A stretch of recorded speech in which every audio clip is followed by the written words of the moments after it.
of the way that Angela could be played mid lane, because so far I never saw.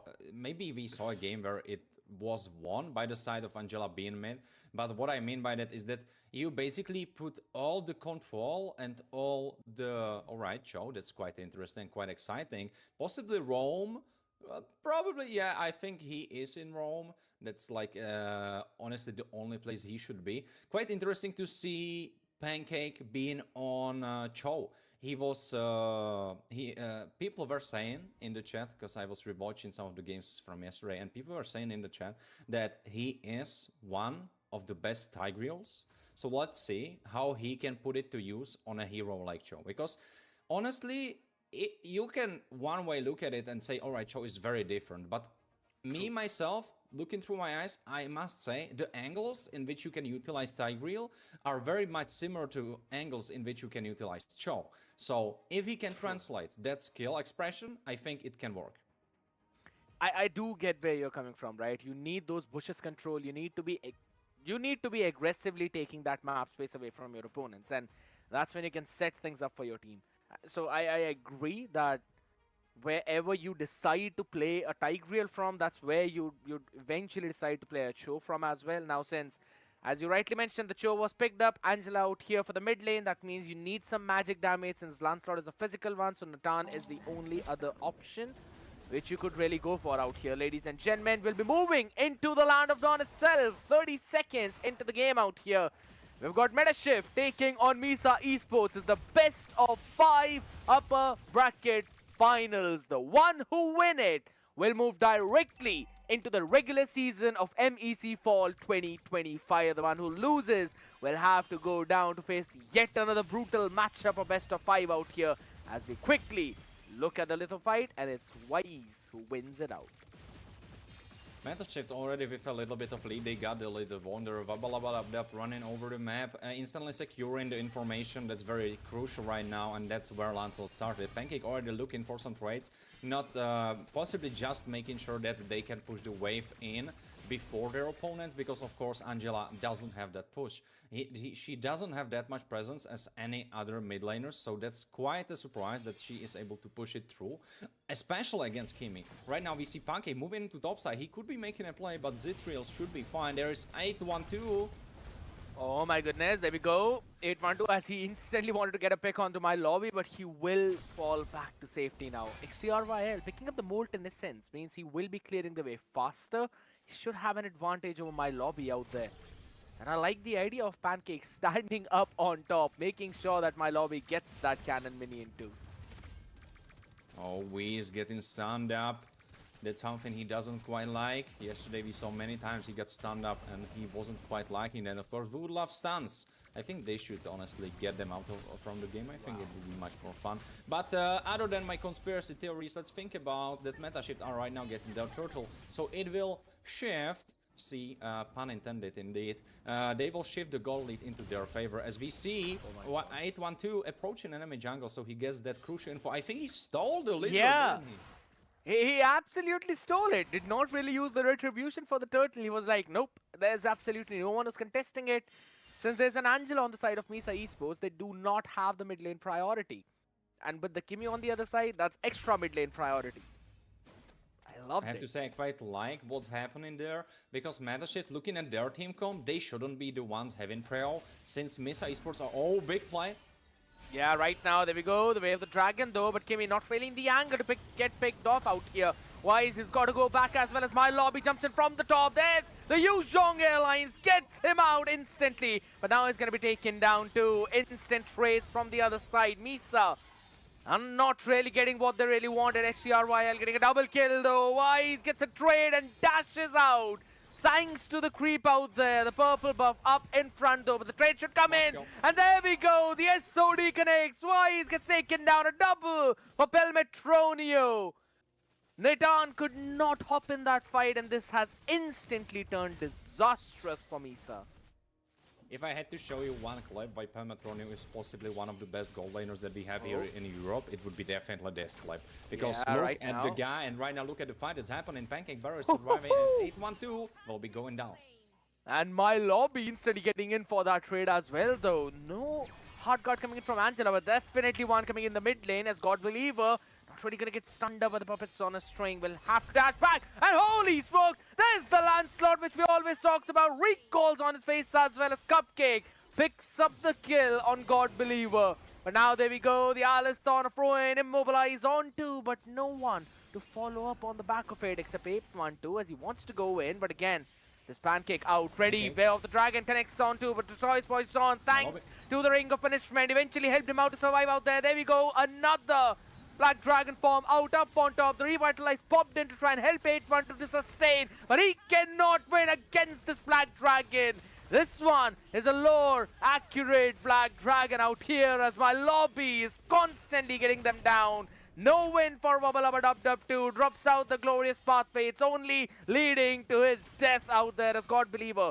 Finally, choking down a little bit to my lobby. But there we go. Another hard card. This has been one heck of an extended team fight. Alright, and suddenly you can see why Angela could be a deadly tool in your arsenal. I was a hater, but looking at it now, we have to specifically speak about that Metashift didn't utilize that well the prio they could have had against Angela, even though there was a Chow on the other side, but they didn't quite use it. You could have saw Wubba-Lubba-Dub-Dub just running around getting the information, but he wasn't really making plays, making stuff happen all around the map. And what this results into is that now you have very deadly mid game in the hands of MEC Esports, and right now your only way back into the game possibly is the late game, because right now you are not winning those team fights. But here's the fun fact, there's a Nitan on the other side for the late game out here. How are you supposed to win it? Yes, we understand that Pelmetronio is on a Moscow, the Trinity is pretty good, but there we go. Pancake should be going in for the Way of the Dragon, doesn't even care about the angle. Baited out the Purifier from Pelmetronio, but the answer back coming in from the other side. God Believer, there we go. Traction Pulse does not land whatsoever. Bitter was able to run out of the harm's way, but here we go. The damage is there, but Pancake surviving by the skin of his teeth. No trades from Metashift whatsoever. Right now it looks firmly in the hands of MEC Esports, but if you are a fan of Metashift, definitely keep in mind that their late game is their way to play, because for now, Moscow will not be playing much. Yeah, there's going to be a bit of a problem, right? When there's a Black Dragon on top of your Pelmetronio. He's got to run away. No Purify on that man, and he instantly gets punished out there, as well as God Believer seems to be the second one. And guess what? This Yu Zhong doesn't care if it's the tower tier 2 up in bottom lane. He's always there to take down that every single person. It's an unstoppable for my lobby. He's owning everyone on the side of Metashift. Absolute slaughterhouse. My lobby 612, and this is exactly why you don't leave him on carry picks. Of course, he can carry on Uranus. He showed that to us yesterday. But if you leave him on something like Zong, which is especially deadly right now in the meta, that's something you have to be counting with. You have to be accounting for. And I'm not sure, but I don't think there is even single dominant size on the side of Metashift. Yeah, I was just about to say that I kind of want to have a look at the itemization right now. As we have another turtle which was picked up already by MEC Esports, a 3.3k goal lead. There we go, Warren. Talk me through it. Well, right now, X3 possibly just finished his dominant size, so in the future fights it will be super important. But the thing is, Alice, oh, look at the thing. Yeah, God Believer gets instantly taken down out here. Hard card comes in as well on the top of my lobby as he just makes sure that there's no engage possible for Metashift. They've literally been outdrafted out here, my man. And again, another Way of the Dragon. And this time, XTRYL gets instantly deleted. No point of that dominant size whatsoever. Up top, though, there's a 1v1. Pelmetronio's got to rush back. You can't really fight against a Nitan right that. And guess what? Even the Purifier's been baited. The hard card popped on as well. On every single front, it's MEC Esports winning with a 5,000 goal lead. Wise? I mean, you have to speak about the fact that Cupcake is definitely one brand of a player, because you typically have either the ego players or the players that are the opposing group, and that's the group that's willing to do anything to win the game. And even though Pancake is not doing something flashy, he's not making crazy plays. Speaking of crazy plays, Pancake. Yeah, there's the knock-up coming in. Wise, though, eventually caught in between a rock and a hard place out there. 8.2 is finally going to pick that one up, as well as the Black Dragon is up on top of you. God Believer Surviving by the skin of his teeth now. No over-engage from Misa Esports. I absolutely like that. It's a 1-for-0 trade. Meta Shift finally getting something. Lowering down the goal lead to 4,400, but I don't think so that's going to be enough. They need to win a full-fledged proper team fight. And full-fledged proper team fight is something that should be happening pretty soon because 3 seconds for Lord. But as I was saying, Cupcake, he is definitely the one willing to do anything, even play Angela mid lane to win the games. And right now it's working perfectly for them. But speaking about dominance size that I spoke about it before in great lengths, like how no one has it, 812, Wabalabadabdab, and X-Trio, they all of those have a one dominance ice for themselves. Maybe an overkill, if you ask me. I don't know if you need that many. But, well, that will definitely be important. So Cupcake doesn't shield that much. MLBB doesn't heal that much. And possibly Bitter will not be getting those shields as well. The big problem out here that MetaShift are facing is the fact that Pelmetronio and God Believer, both of them, yes, they're running on a Purify, but they're not able to create that proper gap because my lobby can fill that gap very quickly with the Black Dragon form. And he was, a little while ago, we saw those damage numbers. He had 54,000 damage. That was double the damage of the next person in the lobby, and that was 812 right now. Another fight. We have the Dragon right on 812 himself as he tries to run away with Tortoise Machon.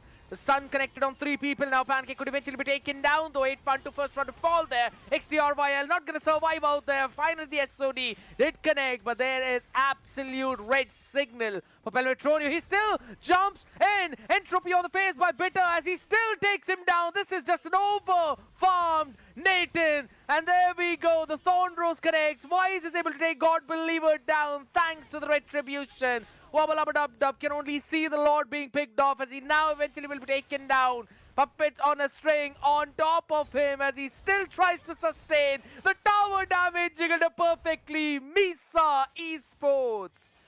They're winning on every front and they're potentially winning this game right here. If Bitter stays alive, that's the big thing. The Hard Guard comes in yet again on top of him.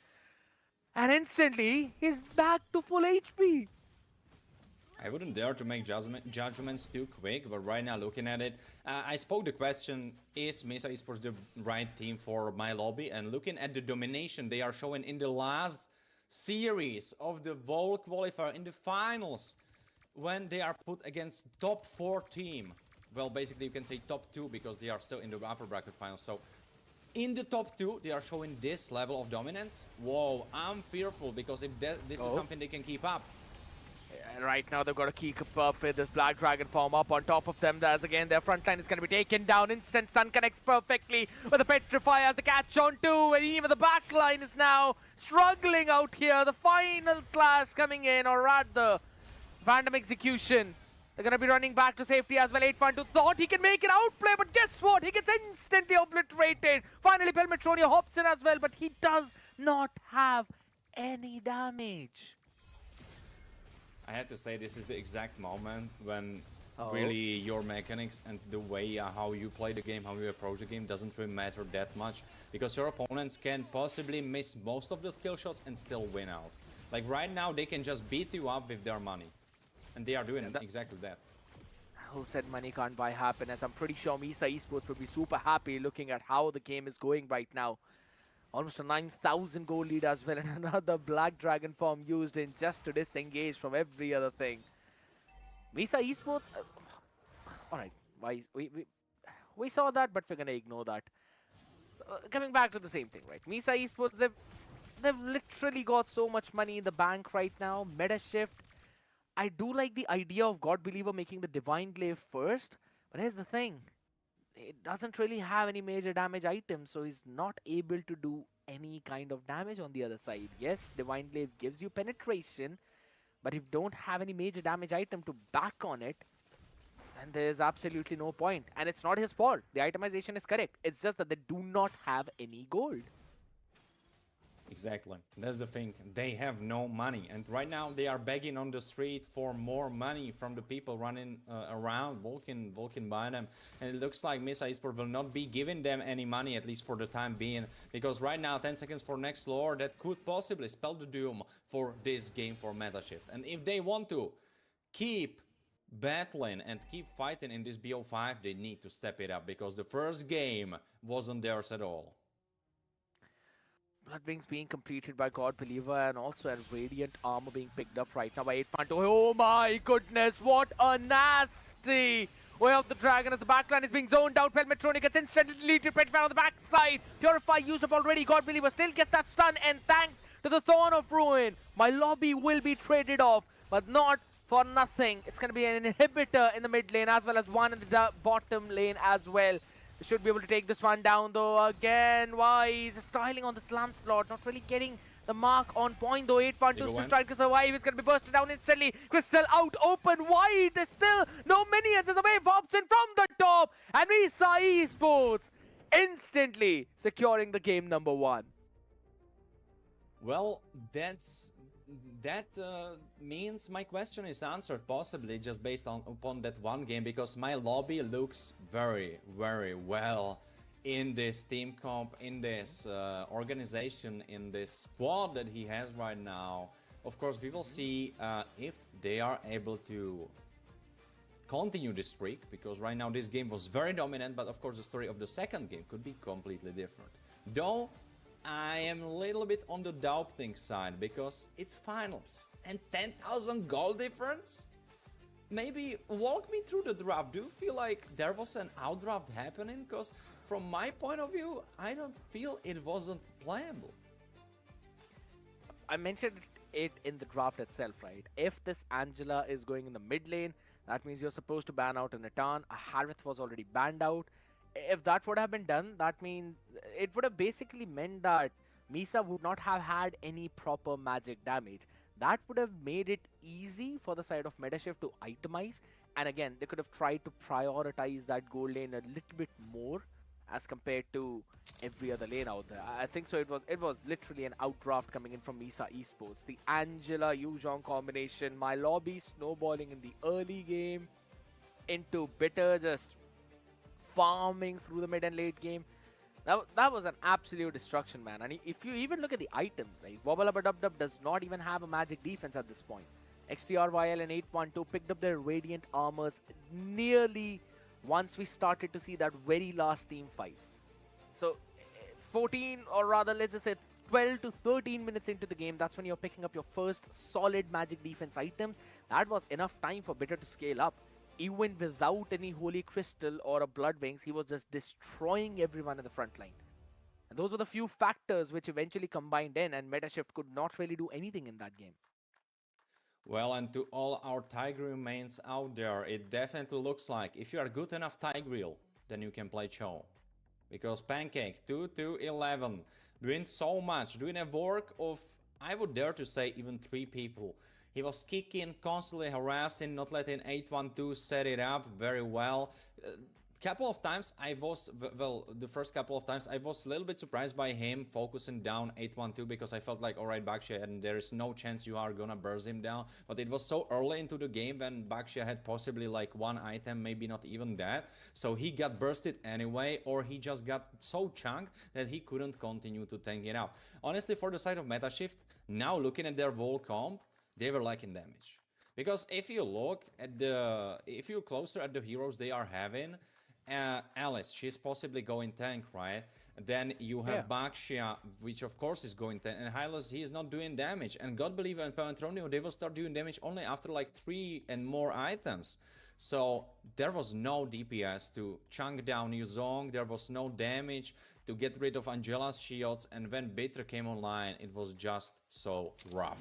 So honestly, in retrospective, I have to say, I lied to myself, because looking at the draft now, kind of analyzing it a little bit more, I have to say it wasn't the best draft. Still felt playable, and I feel like it came down to a couple of crucial mistakes, and that is especially the fact that you had decent early game with the mid lane prio that Kimi enables you, but Lavaba used it very well for that initial control of the map, so he knew where Lancelot started, but then it didn't result into anything else. They didn't get plates, they didn't get kills, they didn't get catches, they didn't steal any jungle camps, and then came the mid game. And mid game, it was a kingdom of Mesa Esports, and they didn't leave the foot from the throttle, from the fuel pedal, and they kept go in, and they went through the finish line. Well, not really through the finish line, but at least through the line of first round, let's say it like that. Yeah, I mean, as for now, the game number one was pretty phenomenal for them, and I agree. It was basically one of the drafting mishaps for MetaShift, which eventually led them into this kind of scenario. And I agree, they were kind of lacking damage though. Apart from that early game control where they got the first turtle, they didn't really have anything to work around with, and the mid game power spike was just massive for everyone on the side of Misa Esports. Right now, ladies and gentlemen, as we'll be looking into the dangerous grass, let's see if this eventually has any kind of impact on the draft itself, right? Maybe we're going to see some more Kalias, maybe some pocket picks, something along the lines of a Kaja too. We have seen it being pulled through a couple of times, so I'd not really be surprised if he hops up here. But on the other end of the spectrum, now the pressure is going to be on Meta Shift. They're on the red side.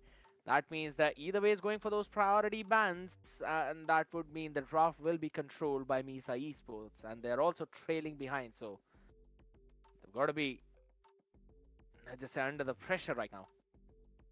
Wait, Scared, I have to ask you once more, how do you know that MetaShift is on the red side? Because they choose the side.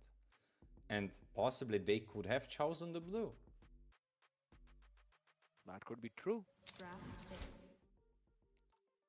You were right. You were right. How you do it, man? You have to tell me. You have to lend me your skills. But please, since I definitely want to win a lottery one day, and it looks like through your skills it could be possible.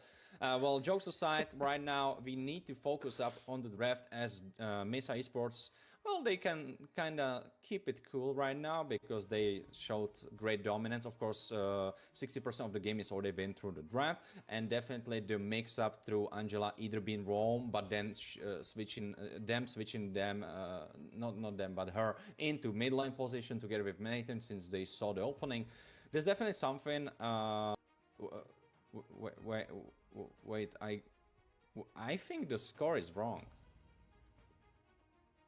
It's fine. We're gonna be fixing that. Don't worry about it. It's all right. It's all right. It's Misa Esports 1-0, ladies and gentlemen. I'm pretty sure the production just wanted to test how attentive everyone was, and Warren has proved it. He was pretty attentive in the previous game.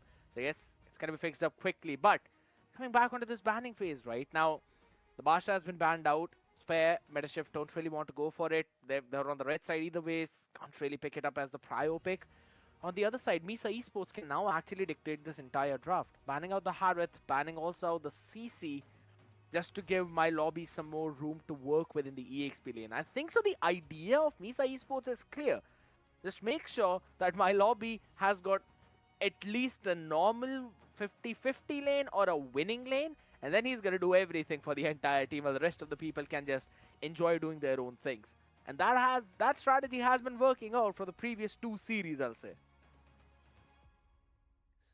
Most definitely. Let's see if he goes for the cheeky, sneaky Uranus first pick, but probably not, since it's something that we saw in the past, but I don't think that's something we will see now.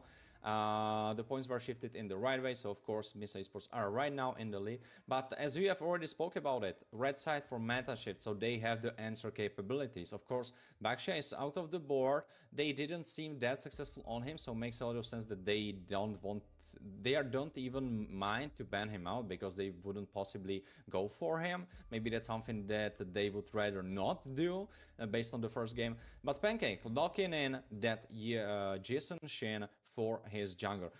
From what we saw from V's, I think we already saw him on Jason Shin especially, so that's also a fact. But from what we saw, his form for today on this Lancelot, definitely Jason Shin is something he can shine on, so that will be very exciting.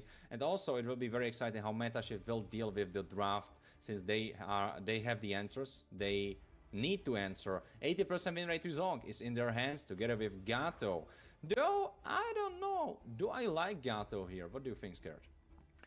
I think so. It's a bit of an early pick out here as well, right? You've already showcased that you're picking up a Yu Zhong. That means the Gato is going in the roam position. The only reason why teams normally pick up the Gato as the first pick on the red side is just to keep that question mark. If it's going in the EXP lane or if it's in the roam position. But now that has basically been revealed, and guess what? No Angela for the side of Meta Shift. It's Misa Esports still picking the Angela up. And fun fact, it's going to be a Uranus in the hands of my lobby. You remember what he did, right? I remember what he did last game. It's going to be difficult for to deal with. Meta Shift, I think so. They're already getting out drafted here. They really need a Kimi early on, but they're going to lock in the Hayabusa. Lancelot was banned out, so that was probably the only other pick available. But against a Uranus, tough. All right.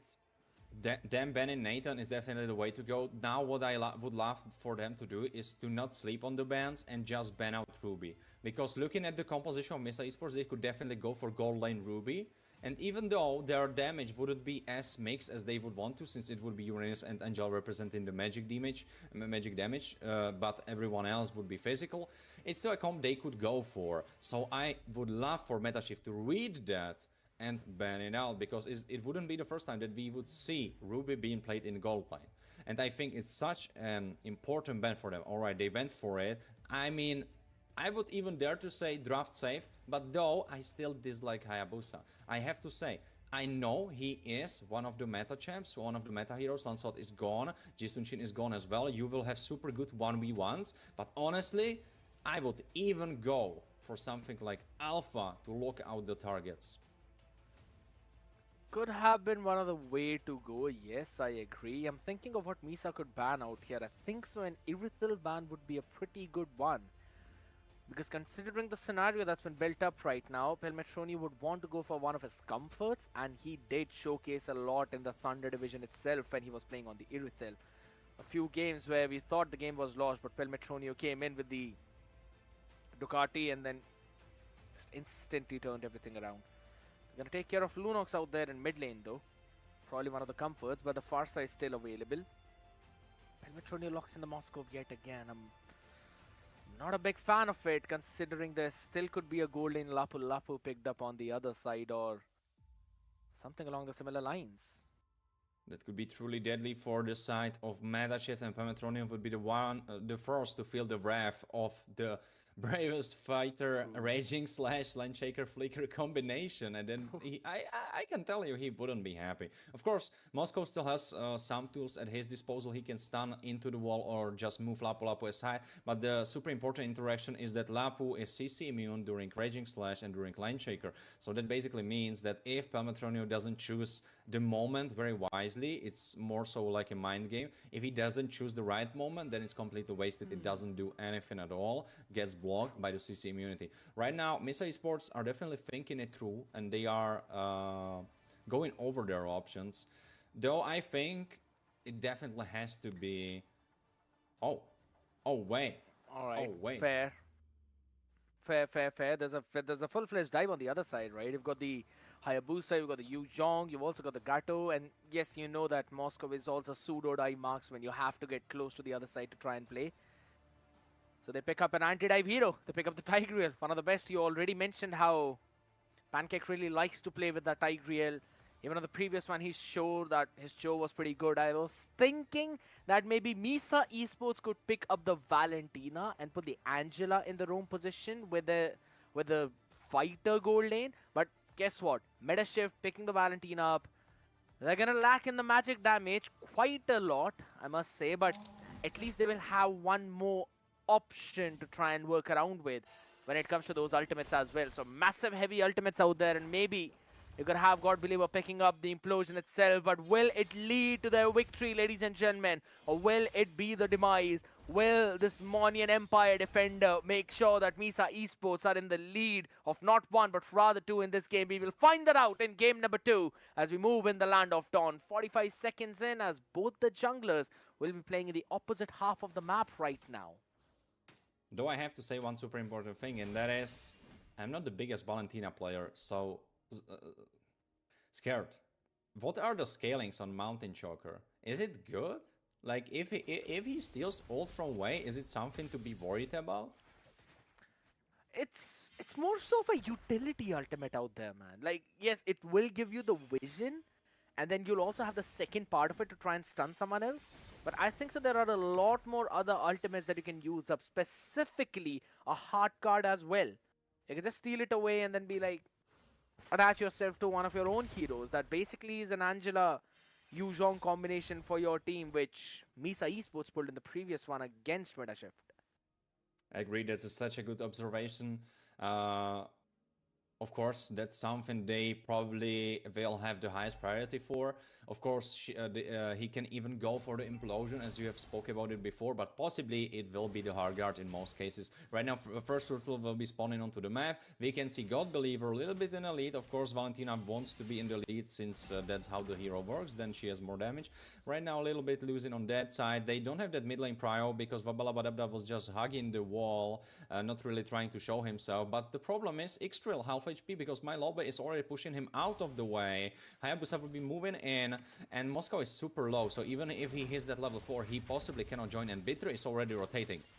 Yeah, that's the big one out here, though. There we go, the Oogie Shadow Kill onto Cupcake. Cupcake's gonna flicker out of the harm's way. Still got the hard guard available as it's on. Irithel in the backline. Implosion used up, but the Purify saves the life of Bitter. And XTRYL out there trying to fight against Pancake. Guess what? The backline has already been wiped out. The good thing that worked for Metashift was definitely the turtle being picked up, but Bitter will put a bitter end to XTRYL's Black Dragon form. The Irithel farming up early on, and Cupcake should fall. Please pick him off. Holy smokes, no! 812 had to use the shadows to run back to safety. Oh my god, well, hold on. Run into safety. My lobby should think about saving himself. But the hard guard out here is the saving grace for him out here. He's going to move back finally. As he does not really care about any kind of recall. That man is going to go back to full HP with all of that. I think they should really up the mana cost on Uranus's skills, because this is just disgusting, if you ask me. This is madness out here, though. He's going to run back to safety with the concentration used up. Does not really have a lot of HP, but the hard guard brought out as well. Revitalize coming in on Wobble-Abba-Dub-Dub will eventually help him escape too out here as my lobby gets picked off. A nice pick off coming in from Metashift.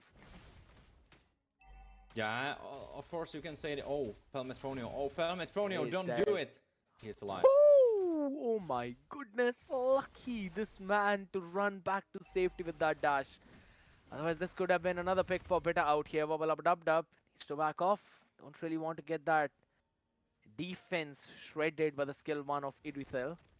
It's going to make sure that Pelmetronio is also losing a couple of minions out there. And that is not a good story for Metashift. Well, right now, talking about stories, Metashift definitely needed to hype themselves up with some good stories, with some good fairy tales, because compared to the first game, they look so much better, at least for now. You will see how they will be able to play it out. Of course, their opponents are outscaling them, so they need to make it work in mid-game as we approach the second turtle fight. It's going to be an important one for Metashift, and as you said, they really need to up their game in this mid game because the late game scaling of Misa Esports is just obnoxiously good. And I like the idea as well, Misa Esports sending Cupcake down in the far lane though, but the red tree used up 812, easily getting this turtle as Wise was all the way towards his own purple buff. The team could not really delay onto this one. A level advantage for 812 right now, and if Metashift keep this up, they can have a massive snowball in this mid to late game transition.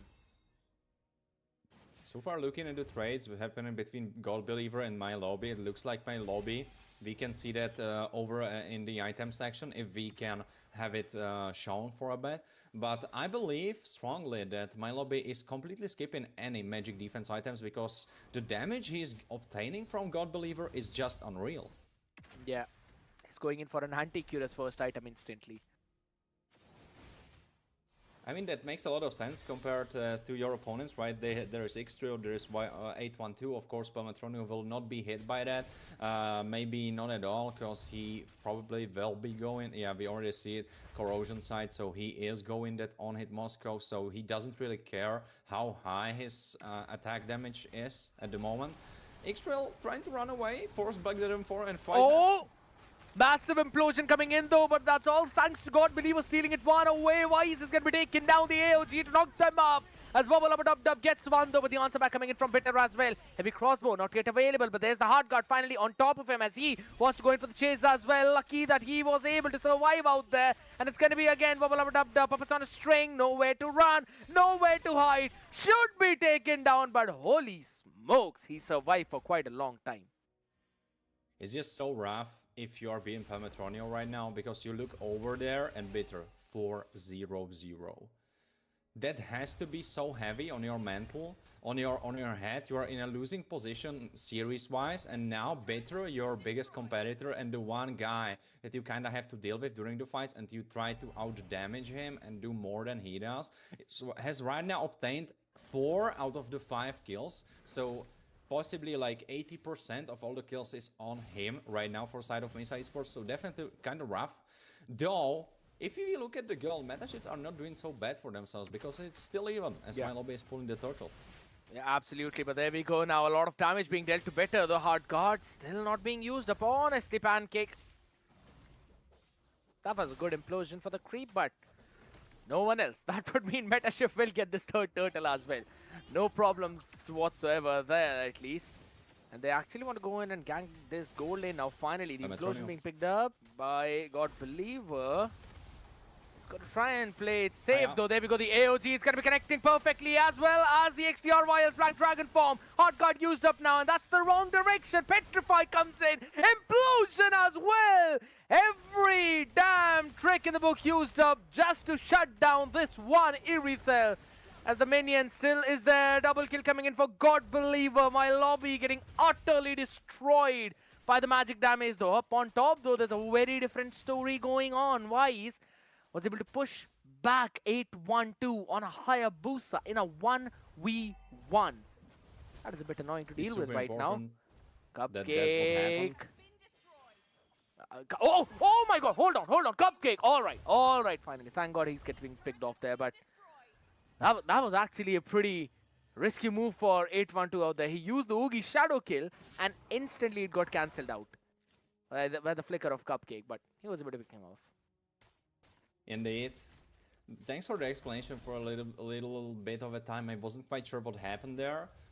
So apparently that's how it ended up happening. Cupcake really smartly keeping this flicker to cancel out on Yugi Shadow Kill, really playing to the limits. But unfortunately for him, it didn't really matter, and that's something that Cupcake has to respect. And honestly, now I see the vision. I didn't see it before, but I have to say, now with the Hayabusa coming to fruition, Cupcake cannot be split pushing as he would love to, because he can anytime join the team fight, because if he is shown even for a single moment on the side lane, Haya is going for him and he's putting him back in the graveyard. And talking about putting someone in graveyard, my lobby. Yeah, he's got to try and run away. The consecration used up, but that's going to be the pick off on XTRYL. Make it 2 as well. The implosion lands on 4, but it doesn't matter. Bitter will send God Believer down to pray for the DT he loves the most. Our Bubble Up Dub Dub cannot tank anything, as it's an absolute 2-4-0 trade. That means a free lord coming in for MEC Esports.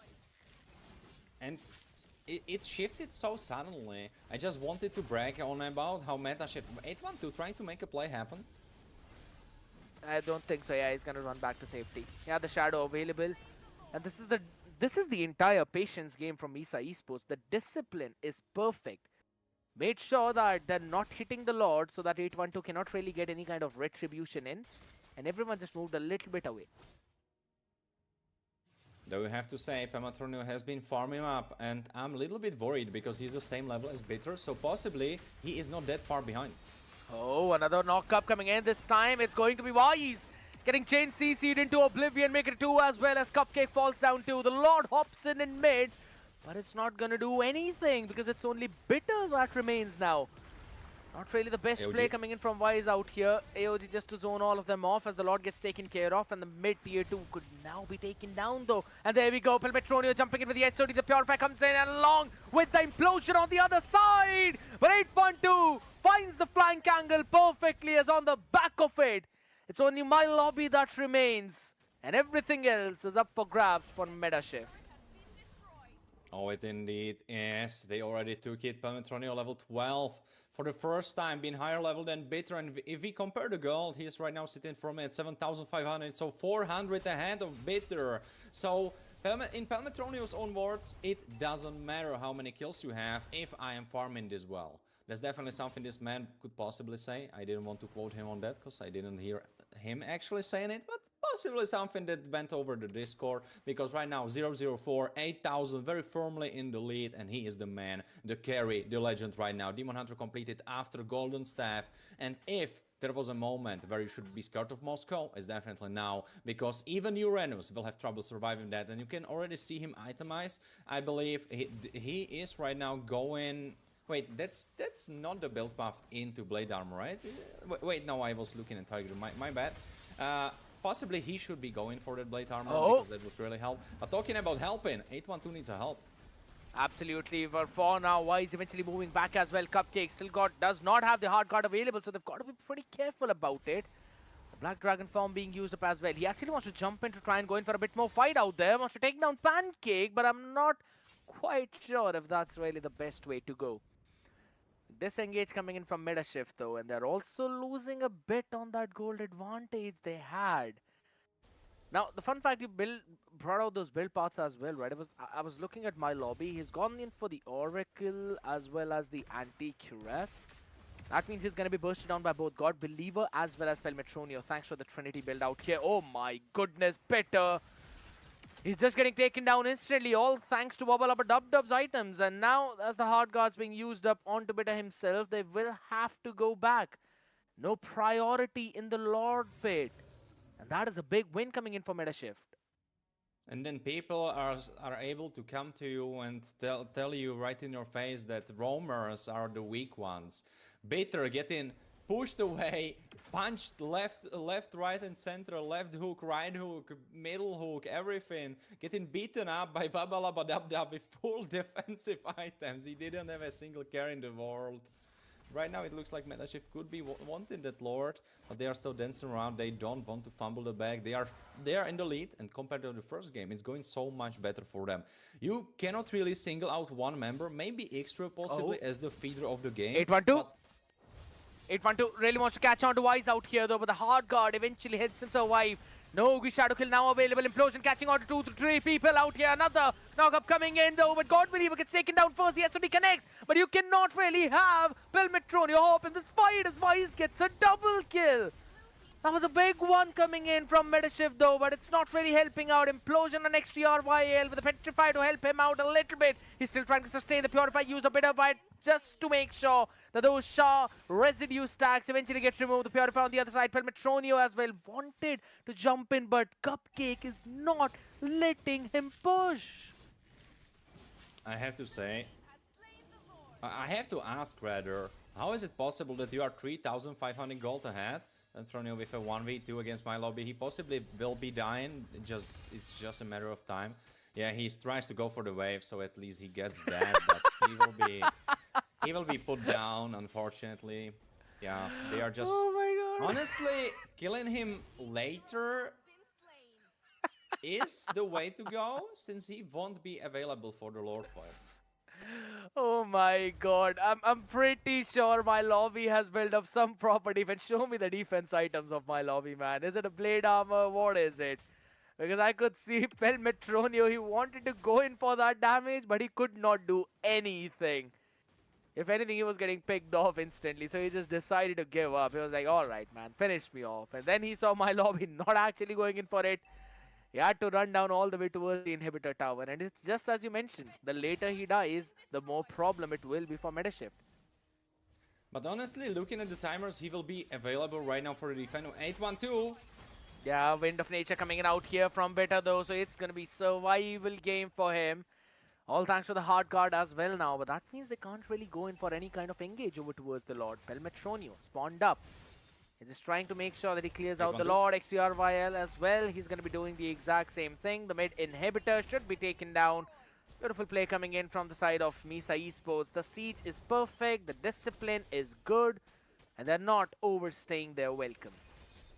Malefic gun completed for Metashift, for Pelmetronio specifically. So more range and some of that juicy penetration. God Believer going with play. Yeah, Implosion coming in though, but he can't really tank anything now. There's the Black Dragon form coming in. My lobby is going to be stunned up to the wall. Thanks for the Revitalize coming in from the other side. It is going to be a bit of a chaos, but guess what? On the back of it, it's MEC Esports as 812 God Believer. Both of them have fallen down. A 2-for-1 trade as they still want to go in for the chase. And the bottom inhibitor along with the top will now be the target. I don't know if I'm the biggest fan of what happened over here. I feel like Metashift should have waited because right now they could be losing their whole base. Yeah, that could very well be possible, but again, there's the everything cleared up Cupcake. The caught between a rock and a hard place. Wind of Nature used up. Helmet 20 wants to survive with the minions from every single place. And now burning down the crystal thanks to Bitter on the refill. And it's a 2-0 in favor of Misa Esports, man. They're just owning Meta Shift right now. And the worst part is, it wasn't even, well, possibly for the mental health or for the mental well-being and mental readiness of their opponents of MetaShift. It's possible that this was the better result. Of course, they would rather win this game, but this was the better result than to get dominated as in the first game. But I don't know, man. Maybe it would be better to get dominated in the second game as well and try to bounce back in the third one than to have it holding the victory cup in your hands and then they come over here and they took it from you. At this point, it just simply feels like Misa Esports know every single trick that MetaShift have got in their bag, and they're just utterly destroying them. I mean, the itemizations were pretty decent. I'd have to say Pancake wasn't really hitting the best ultimates, right? The best implosions. But it was just the fact that they did not really let MetaShift fully scale in that mid-game, which helped Misa Esports with their double marksman composition to absolutely destroy MetaShift on the other side. And at this point, I personally believe that MetaShift should ban out the Angela. That has been working very good for Misa Esports. I think so with the Angela ban, we might possibly see things changing. But if that's not the case, Misa Esports will still steamroll. The Blade armor was completed for my lobby at that point too, along with the Anti-Curious and Oracle. That was one of the reasons why Pelmetronia was struggling a little bit.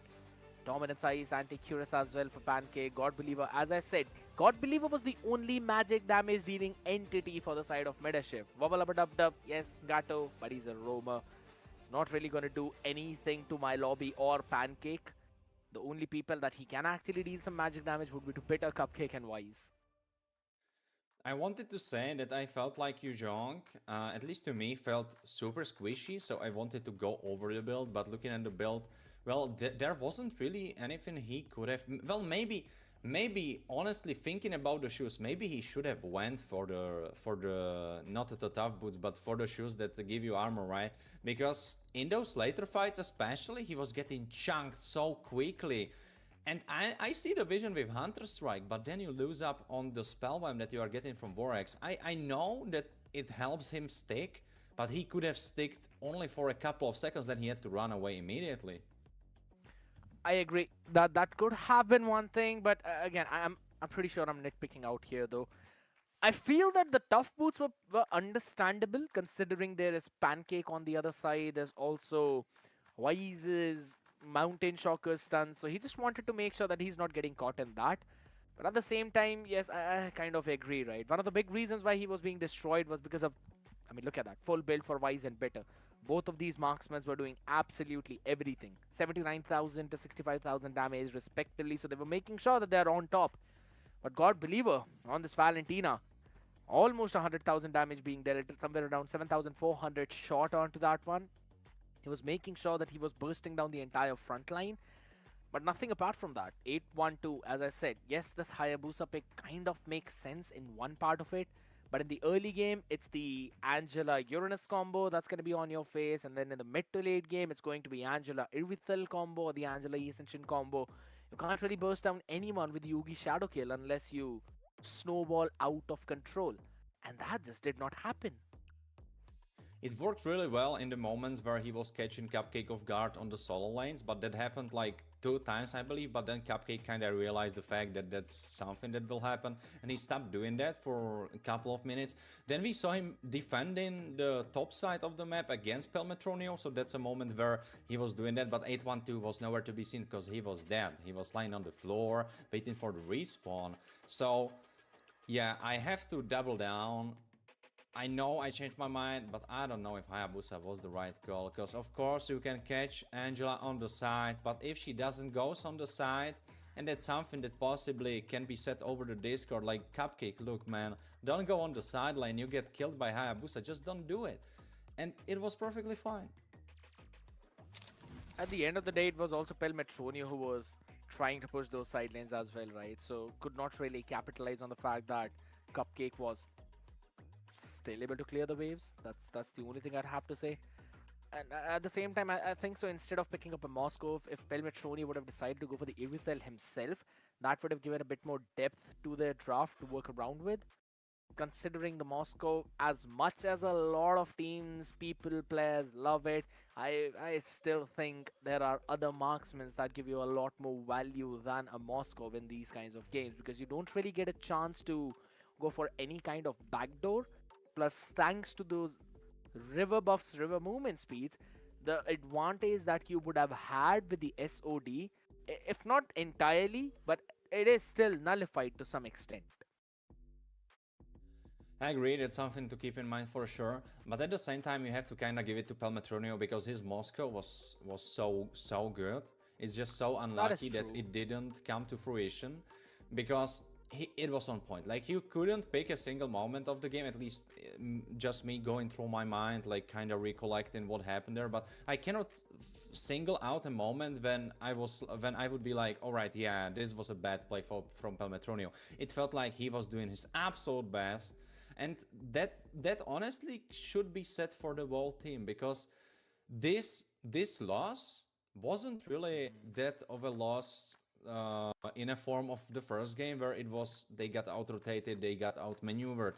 This game felt like, all right, some of the team fights could have been played a little better, but both of those teams were playing so well that it was so Yeah. close, even in the kill department, 13 to 12.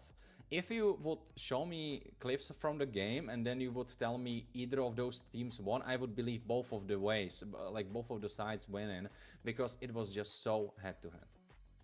I agree. It could have really gone into anyone's favor out there, though. But as I said, I'm probably just nitpicking out here. It just came down to that mid-game transition, right? This is not the first time which we've seen in both the games which we've seen right now.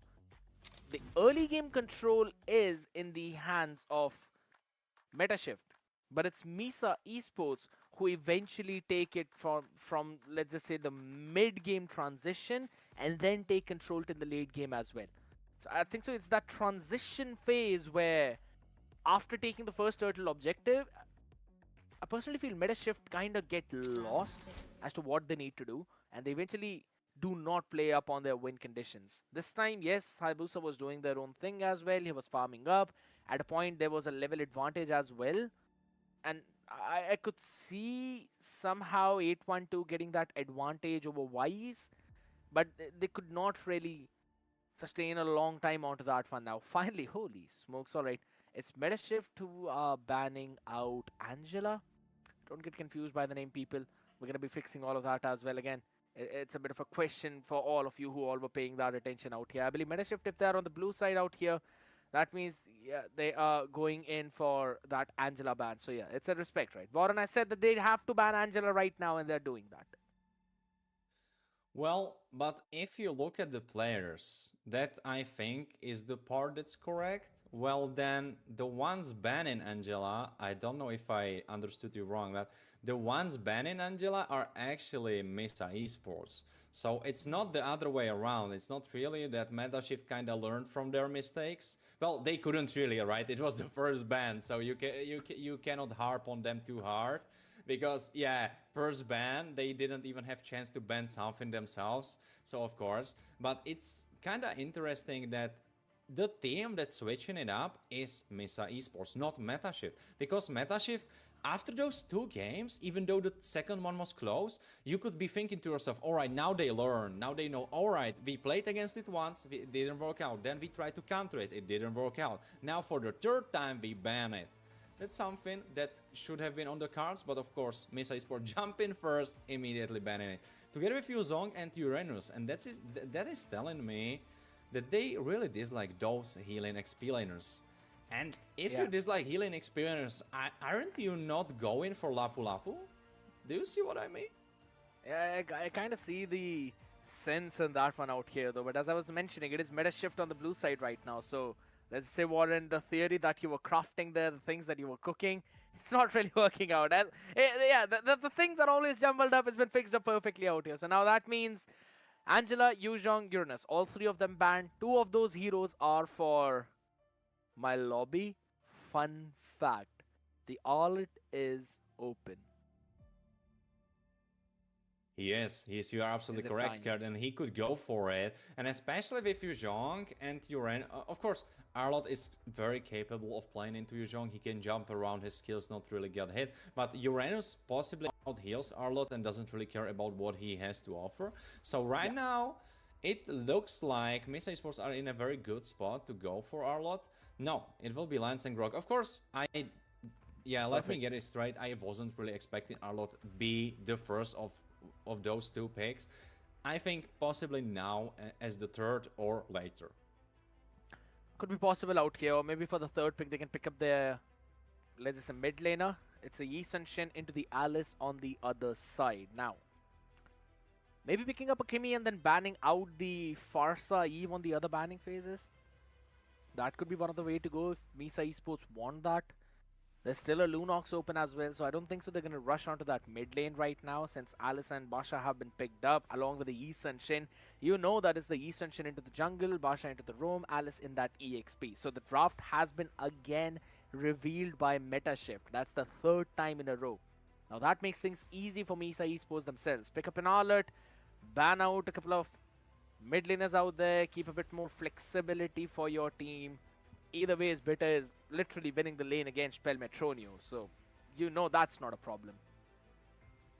Well, yes, they revealed some of the cards because right now you know Jisunshin is jungle, but of course Lance was already picked up, so you was on the responding side. You weren't really dictating, which is typical for the blue side. But I really like what they did here because if you remember the first game, they went Baxia jungle, and this time around they are going Baxia roam. So for the I would have to ask Mesa Esports if that's something they really thought about, because for me it looks like it was a great bait coming from the side of Metaship. They went Baxia first, their opponents were like, alright, they are definitely putting him jungle, so we are taking roam, we are making it harder for themselves, but well, joke's on you, they already had a roamer. And on the back of it, any being picked up in this Grok Lancelot composition, to be honest, I'm still liking what Misa Esports are doing, and they also made sure that they ban out the Ruby, so no gold lane Ruby options for Meta Shift. CC's been taken down. Maybe you ban out a Moscow at this point. Just put Pelmetroni on a bit of an uncomfortable hero, if anything, and then you pick up the Irithel for yourself. You'll have a bit of late games insurance too against the Yi Sunshin, Alice, and Basha. Or you can also pick up the carry in this one, to be honest, right? Because there's a lot of tankiness on the other side now. Bane being banned out. I love this ban. Bane in the gold lane. Yes, there's a slight bit of nerf on the Ale, but I don't think so that's enough to put him off now. All are taken care of. So yes, Metashift have done their homework. Don't really want to let that comfort pick go in the hands of my lobby. Well, maybe they overdid their homework because them banning out Nathan when possibly Mesa Esports weren't really going for him since we saw them only pair it up with Angela in mid lane. I don't think that was the angle, honestly. I think so too. Maybe it's just falling down to that late game insurance, right? They're probably trying to read into this one. That since Misa Esports have got a physical jungler and they've got a magic damage mid laner, they can potentially pick up a magic gold laner as well and go for a physical damage dealing EXP laner too to basically equalize the amount of physical and magical damage they've got. You mentioned about the Lapu Lapu Warren. I can see your expression. It's been picked up by Misa Esports into the Alice. Well, and right now you're on the receiving end, which is quite surprising because usually blue side is the one that dictates. Well, wait a second. They kind of did, right? They have Alice, but it's funny because for the side of Jisun Chin, he was the one responding, right? Alice and Bakshia were the ones telling you, all right, this is what will be happening. I like Farsa. We saw Yves and Farsa matchup happening many times. Uh, if Carry. we single out the ultimates and we don't take them into consideration, Then, of course, it's kind of equal, but the Feathered Airstrike just has bigger range, and it has even bigger range the longer you are into the game. So Eve will have it hard. Oh, Lunox Gold Lane. Wait, maybe they knew with that, Nathan. Maybe. Alright, I have to give it back to them and to you, Scared. Maybe they knew what they were doing. It's a bit of an interesting pick in the hands of Bitter, though. I'll have to say that if they do not get the mid-game scaling, then Meta Shift are definitely winning this one game out. They've got the Yi Sun-Shin, Irithel into that late-game scale. They've also got the Farsa. They've got the Alice. Every single one is late-game hero. Hold on a second out here. I think so. Misa Esports might actually pull this one off. If the Farsa doesn't really get any early picks, that means you can't scale very well into that mid-game. That's going to make things so easy for Misa Esports to work with. And they've also got this Grok Eve composition, right? You've got that kill box already set in thanks to the Lancelot's AoE. You'll also have the Lapu Lapu hopping in. Man, I can see the comp working for Misa Esports, ladies and gentlemen. But will Meta Shift make their way back with this super late game scaling comp? Or will it be Misa Esports 3-0ing their way through this upper bracket? We will find that out after this game number 3. And this is a potential chance for Misa to step back in the regular season. Honestly, I'm quite a hater if you are matched up against an opponent that's stronger than you, which I believe, right? Oh, talking about strong, Grok. Holy smokes, out here, lucky that the bird was able to survive, God Believer. He's going to be hopping back in, burning up the flicker early on in this fight. 55 seconds for that turtle. He will not have it up till then. The idea for Metashift to go this super late game composition where they are not really winning any of those lanes, well, maybe Irithel can find some openings, but she's definitely not outpushing Lunox. I mean, in mid lane, oh, stun happening. Yeah, that's a big one out here. Cupcake eventually going to be taken down out here. Lovely pick off from Metashift. And this is what I was talking about. The win condition is to get some early picks on this Farsa. Yeah, and that's something that happened so far. Well, at least they got one, even without Flicker available for God Believer, so that's quite surprising. Honestly, you have to, talking about Flickers, Cupcake didn't even use his Flicker. So it was so quick, he couldn't even react. X-Trail will try to get the XP crab, doesn't really happen, or I mean the gold crab, right? Pancake got it, I believe. MLBB finished up Tough Boots, so those shoes, oh. Oh, Wise. Yeah, he's going to be picked off instantly thanks to the stun coming in from Dub Cupcake. Not yet hitting level 4. The Feathered Airstrike flickers there. Real world manipulation was dropped in, but the shield was just not enough for the backline now. They want to take down 812 as he gets instantly deleted. Thanks to the raging slashes and pancakes, bonks with the skill 1. But now Dub wants to chase down this Lapu Lapu. There we go, the support coming in from the other side. The tectonic charge. Perfect as God Believer will be sent back to Hoeven. Wise picks up the turtle as well with a phantom execution. They instantly punish Dub. Now Pancake wants to survive. He wants to run with a flicker burnt up from XTRYL as 812 respawns and joins in to shut him out. Bitter will run back to safety. The heal will help him survive. What a fight. Just when I wanted to say that Meta should have the early game form in their hands, suddenly Misa Esports with a play, and they are not stopping. They are absolutely not stopping. Picks up first one as well, but Wise is still going in for the trade. The wall being brought in though. One basic attack is all he needs as Pancake hops in for the support. Dub wanted to trade Wise, but he is able to survive. And on the top, El Metronio. He wants to get a pick on Bitter, but Bitter Pancake. on the Lunox. Pancake. He's been... Oh, Pancake. Stop it. Oh, he puts the ball in. He puts the ball in. Tectonic charge misses every single thing. Pelmetroni just sidesteps everything, man. Holy smokes. The recall's been stopped in, but guess what? Pancake has no way for him to survive out here. The stun connects as the Feathered Airstrike is also dropped in. Real world manipulation coming into the play as well. God Believer pretty low in that HP, but now Bitter wants to join in. He's instantly wanting to shut down. Flicker comes in from God Believer, but the chase comes in from this Lancelot. Wise styles over God Believer on the other side as Pelmetronio finally shutting down Bitter at 812. Gets a piece of Wise. Cupcake taking Pelmetronia out of there in that 1v1.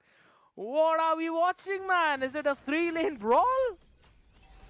Well, brawl is one way to put it because I would like to say that all sense of tactical approach, all sense of strategy, God Believer finishing off Cupcake somehow. I don't really know what happened there. I think failed airstrike, maybe? But all sense of strategy and macro was thrown into the bin because now it's a slaughterhouse. It's a brawl. It's a 5v5 clash in a ring, and whoever comes out on top, well, that we will see at the end. Cupcake has died 4 times, man. This is just insane. This is madness. No one's getting turtle whatsoever. They're fighting into the jungle or Wise as he's pretty low in that HP. But again, that's the front line which we're talking about. Oh, Wubba Lubba Dub Dub wants to survive though, but his exit path's been blocked in for the airstrike being dropped in to try and take them down. There's the 3 bonks on Cupcake. As Wubba Lubba Dub Dub was taken down, XTRYL still trying to zone Pancake off. This turtle is going to go for 8-1-2. Finally, a bit of some safety net. Maybe not. My lobby stunned up by the tectonic charge, or rather getting picked off out there thanks to the mountain shocker. Bitter winning the 1v1 against Pelmetronio, and I never thought I was ever going to say it, but yeah, that's Pelmetronio losing the gold lane 1v1. Well, you cannot really give it, you cannot really harp on him that hard. And talking about harping, Pancake could be in trouble. He gets CC'd up and he will be going down, and that's Grok. His third death? Yeah, third. He will keep his flicker for the next time. But super important thing I would love to pinpoint is that 4 kills out of those 9 for MEC Esports is only in the hands of Grok. And in the hands of Grok, it doesn't really matter. So you can count out those 4 kills. God believe with a flicker, go in for ways. Yeah, Bitter is going to be taken down. There's no way he's surviving. Yeah, he has been shut down instantly, but God Believer as well. Getting caught in the middle of the real world manipulation. Cupcake getting that shut down as well right now. Oh, there's no way for this wheel to run back to safety as my lobby seems to be the next one in target. A knock-up coming in, but it doesn't matter. XTRYL getting a pick on my lobby on the other side. They didn't give him a chance to survive. And it's super important to keep that in mind. 4 kills out of those 11. That just means 7. If you compare 7 to 14, well, everyone knows basic math, but that's double the kills for the side of Metashift. And if you look at them, no kills are on heroes that it doesn't matter on. Vabalabadabdo has 0 kills. You have to give him credit for that, because he didn't steal a single one. I know.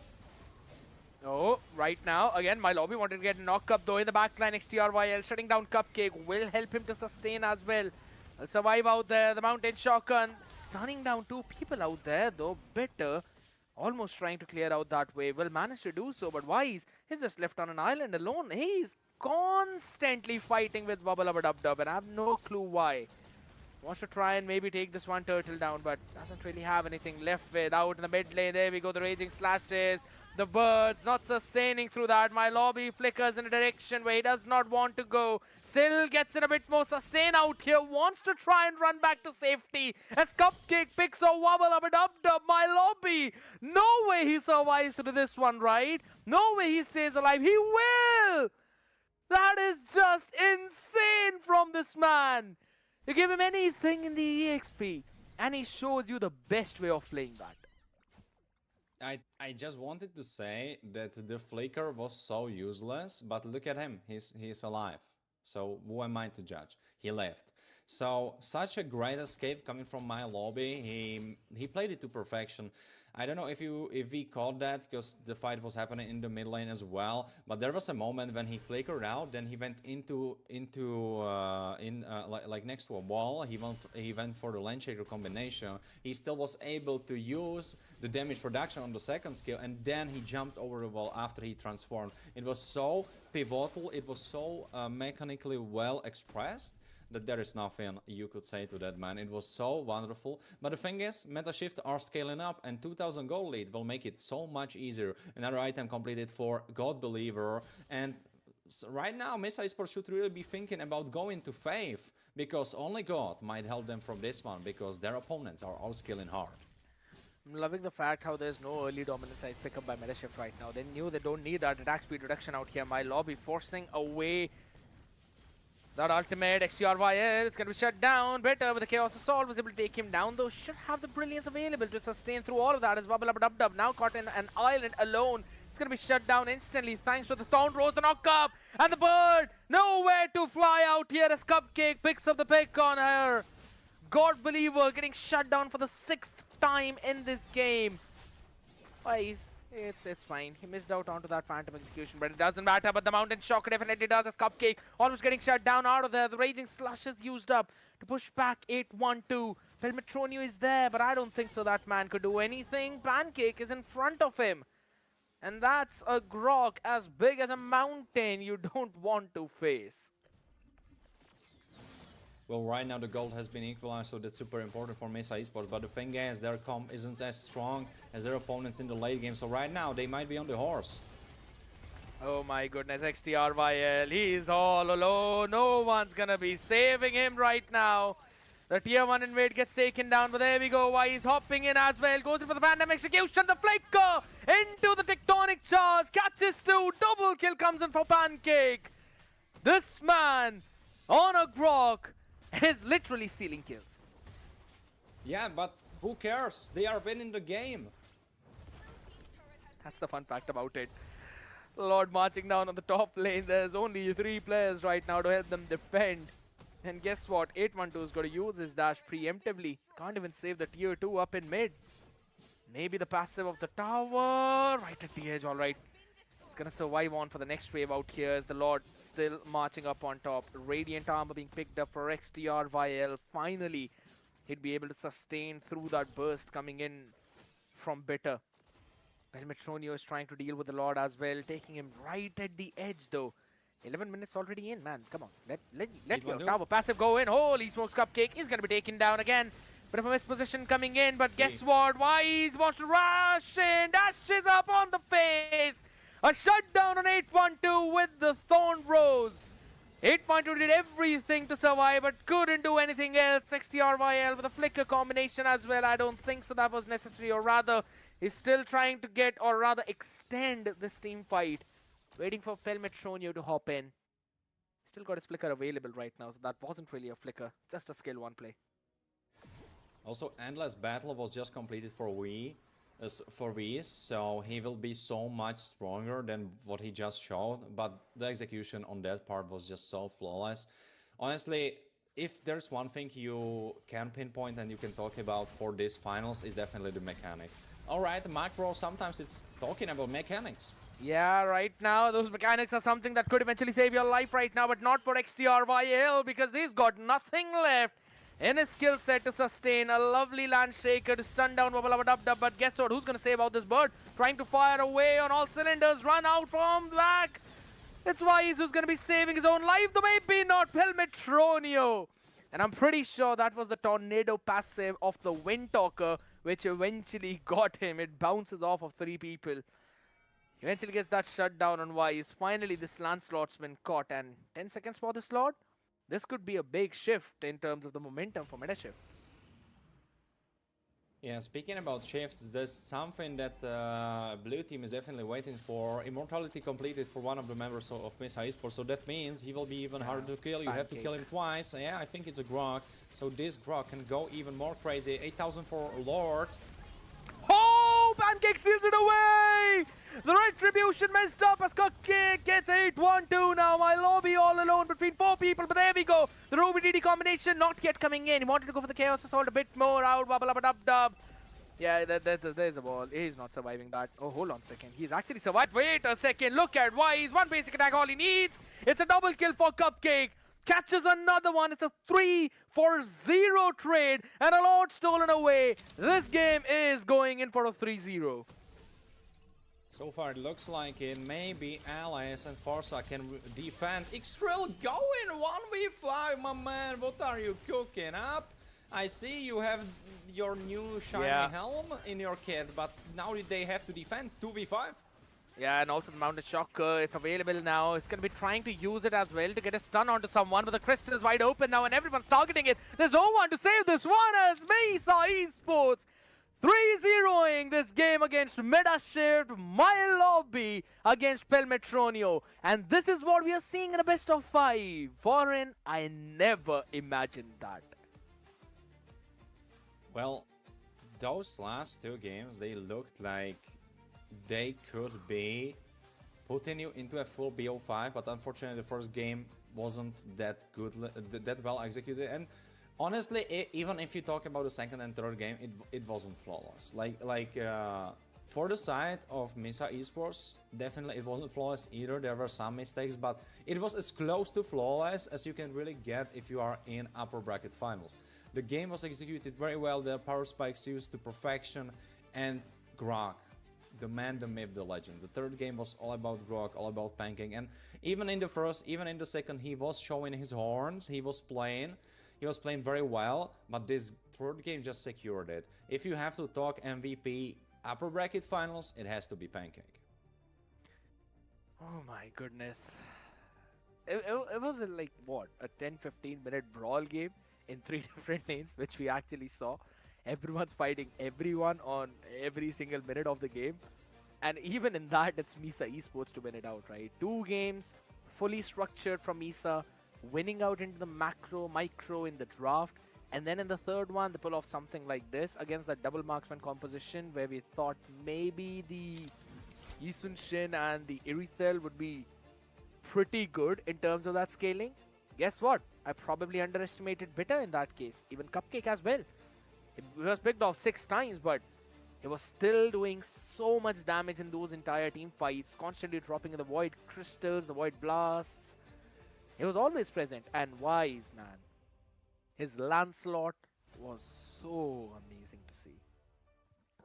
By the way, don't you agree that Belmatronio should have definitely went for more defensive shoes? Of course, it's a little bit of a nitpick, but I feel like either the tough boots for less CC and some magic defense or the other shoes for extra armor could really help, because no one from your team is keeping your opponents away from you. Babalabadabdab, he is the engage, yes, but he cannot keep them away. Xtril, he doesn't really do anything for you. He is there, he does damage, he's annoying the opponents, but he is not stopping anyone. So I feel like it's kinda surprising to see Pelmetronio go for these shoes. Of course, it offers more utility, your spells come online much sooner, so those rotations are much quicker, but I don't know if I'm a fan. Of course, I'm not saying that this was the reason why they lost, but it's a little bit surprising. Of course, if we look at it as a whole picture, you have to praise Pancake. Just looking at the score once more, he was doing so much work. And together with the rest of the squad, Bitter winning out his lane. Of course, he was put in an advantageous position, so he was supposed to win the lane, but he did it indeed. So he understood his quest perfectly. He knew what he has to do. Waze, even though he got outshined by Pancake, specifically in this game, he still did a lot. He still done so much damage. He was making sure that the targets were getting pushed away. He was destroying the tempo and the flow of the team fight for meta shift, because X3 went in, Babalabadabdab went in, but then Wei went for 812, Pelmetronio or God Believer, and suddenly the fight was split. X3 wasn't getting the air support he needed together with Babalabadabdab, so they got just focused down and they died. Yeah, I agree. I was also trying to figure out what Pancake was eventually making as the last item, right? He had the Azure Blade, so you can make a Stallium Scythe with that. I believe a couple of more items. I just want to have a look at that later on, though.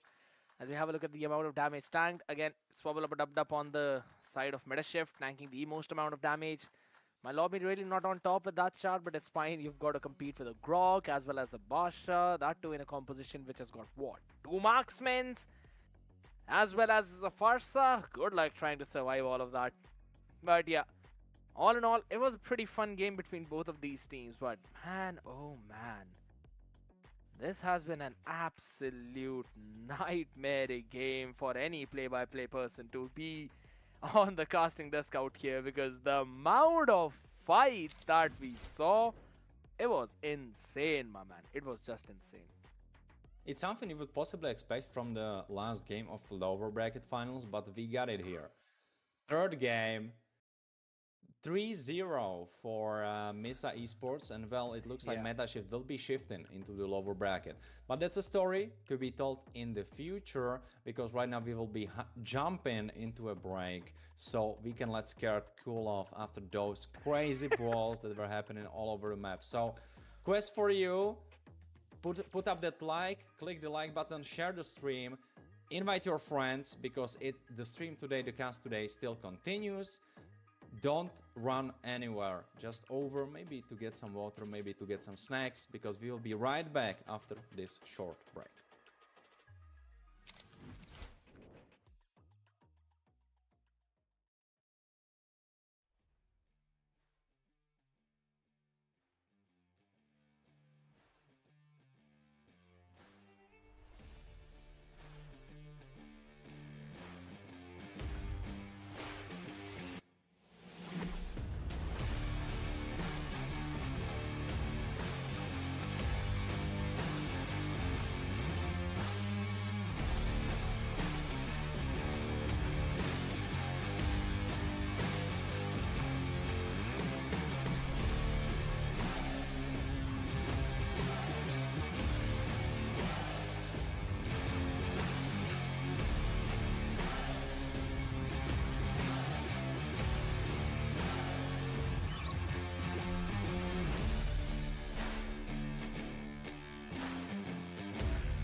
Bracket final ending in the win for Misa Esports. Eventually led Metashift to be up here in front of us right now, ladies and gentlemen, as we will be moving to the very last match and the last chance qualifiers for the MEC Fall 2025, the lower bracket finals between Metashift and Carpadium. You're going to have Warren and me Scared Yet alongside with you guys to basically tell you the story of what's going to happen here. But Warren, Metashift against Carpadium. This one seems difficult for Metashift. Well, now it will be a story of how the upper bracket can match up to the lower bracket, right? Because obviously MetaShift, since they got pushed down into the lower bracket just now through the upper bracket finals, that means that their run was flawless. They didn't lose a single series. So for Carpe Diem running through that, like, it's always those two separate scenarios where either the team falls down into loser bracket by a mistake or by some unfortunate event, and they make it through, they battle it out, they become stronger, they become tougher, they become more formidable opponents, and then they will take it by storm. Or it could be a different story, and that is they went into the loser bracket for a reason, and that reason is that, well, they are worse. So we will see what will be the story of this lower bracket finals. Of course, now it can be said that the crowned winners, well, we are not really counting the first place, but you can kind of say that, right? The crowned winners of the Bowl last chance would be Mesa Esports, and since they already qualified through the first place with no single series lost. Right now, it will be against Metashift or Carpe Diem to either join them or fall while trying. It will be the last team to be joining the Thunder division together with promotion relegations, qualifiers, winners in the regular season. Of course, still those 2 slots of invited teams, so that's something to still think about. That's something that can still happen, but I don't mean it in a way that the teams can step off the fuel and be like, all right, yeah, we get invited anyway. Because I have a strong feeling that the invited teams will be teams to mix it up and shake things up. I don't think it will be a spot for people that didn't have a chance, you know, like, I don't think it will be a charity, you know. So they definitely need to try their best, and Metashift against Carpe Diem Well, if the third game from the upper bracket finals, the last game of the BO5 taught us anything, it's that Metashift love to brawl. And when they brawl, they are in their element. I I think so. Yes, that is going to be one of the things which Carpedium will look forward to, the brawly compositions which we saw in that previous game. But the fun fact is out here, you were talking about the momentum, right, Warren? Metashift have entirely lost that momentum. There is no wins in their sail. 3-0 defeat up in the upper bracket finals. Now they're moving all the way down. While Carpedium on the other side, they have played some long games with Loyal Sword. If I'm not wrong, the first two games that they played, they were 30 minutes each. And then Carpedium won the third one, eventually moving with a 2-1 victory. So Carpedium have won their previous game, while Metashift have faced a defeat. That's going to be a bit of a problem for them now, as they'll be running into this best of 5 series as well, right? Now, I wanted to talk about the fatigue on the players, the stamina, which we always talk about, right? For how long can you play? But I don't think so. That's going to be a bit of an issue out here because both these teams have played 3 games each before this one. That's true. That's something to be said for sure. And I love how you spin it, that you spoke about Carpe Diem having that victory streak, you can say, because Yeah, series-wise, well, they just won a series, and game-wise, well, they won 2 out of 3. So definitely their mentality should be in the better shape than for the side true. of Metashift. But of course, we will see how Metashift can kind of adapt and cool off because, well, it wasn't just us that had 20 minutes. They had 20 minutes as well. So that should be True. plenty of time for an experienced player to cool himself down. And maybe if you have someone new in your roster, well, then you can talk about it. Kind of give them tips to cool down themselves. So I'm feeling like this defeat, of course, it can matter, but I'm feeling like 20 minutes should be plenty of time to go back into it. But speaking about this, as a matter of fact, the first game, in my opinion, will be super important because the True. first game will really set the pace for the whole series. Because if it's Carpe Diem winning, well, then they basically won 3 out of 4 games, so that will Mhm. suddenly be a big spore of confidence into their veins. Whereas if Metashift are able to take it back and win the first game of the series, well, then suddenly the confidence is back in them. So I'm feeling like the first game will be super, super crucial. I agree. It's going to set the entire momentum for both of these teams out here, right? And the fun fact is now we've already seen what Metashift likes to play along with. We have seen like the draft 3 different times out here, right? And I think so that's going to be a bit of a tool which even Carpedium could work on with right now since their game was not streamed out here. So they can eventually bring in some nice surprises into the mix out. On the other end of the spectrum, again, we know that XTRY likes to play on the Dallas. God Believer, he's shown his Farsas, he's also shown his Skimmies. 812 is pretty flexible in that jungle. Wubba Lubba Dub Dub, pretty flexible into that roam position as well. And we already know about Pelmetronio and how deep his hero pool goes. So I think so in terms of draft, Metashift don't really have any problems. They've got a very deep hero pool to work with. It's about Carpedium, which I'm a little bit worried since we don't really have a lot of data. We don't know what they like to pick in those specific lanes, if they've got some comfort picks or not. And 5 games are technically pretty less to try and figure all of that out, right? You would want to play for your own win conditions, for your own compositions. And we did see what happened to Metashift when they tried that. I think so they're better off countering what Carpedium's going to bring in game 1. For sure. Well, they were definitely trying to figure it out. And in the third game, it really looked like they finally got it, that they have the recipe for victory. But then Pancake happened. And I will stop glazing him for now, since now it's all about the rosters of Carpe Diem and Metashift. But one more time, let me give praise to Pancake, because that grog was something else. I mean, if there's a Grog player like that in your team who's making sure that he's giving you some nasty sets while also securing the finishes which you are technically supposed to secure, you know what? I'm all in for that Grog. He was always up on front, making so many problems for God Believer as well as Pelmetronio. I think so that was one of the biggest thorns for the side of Medashift to try and cross, because every single time you've got that kind of Grok up in front of you, can't really go for those engages. You know that Grok will eventually shut you down. He's got a lot of tools in his arsenal. And I think so.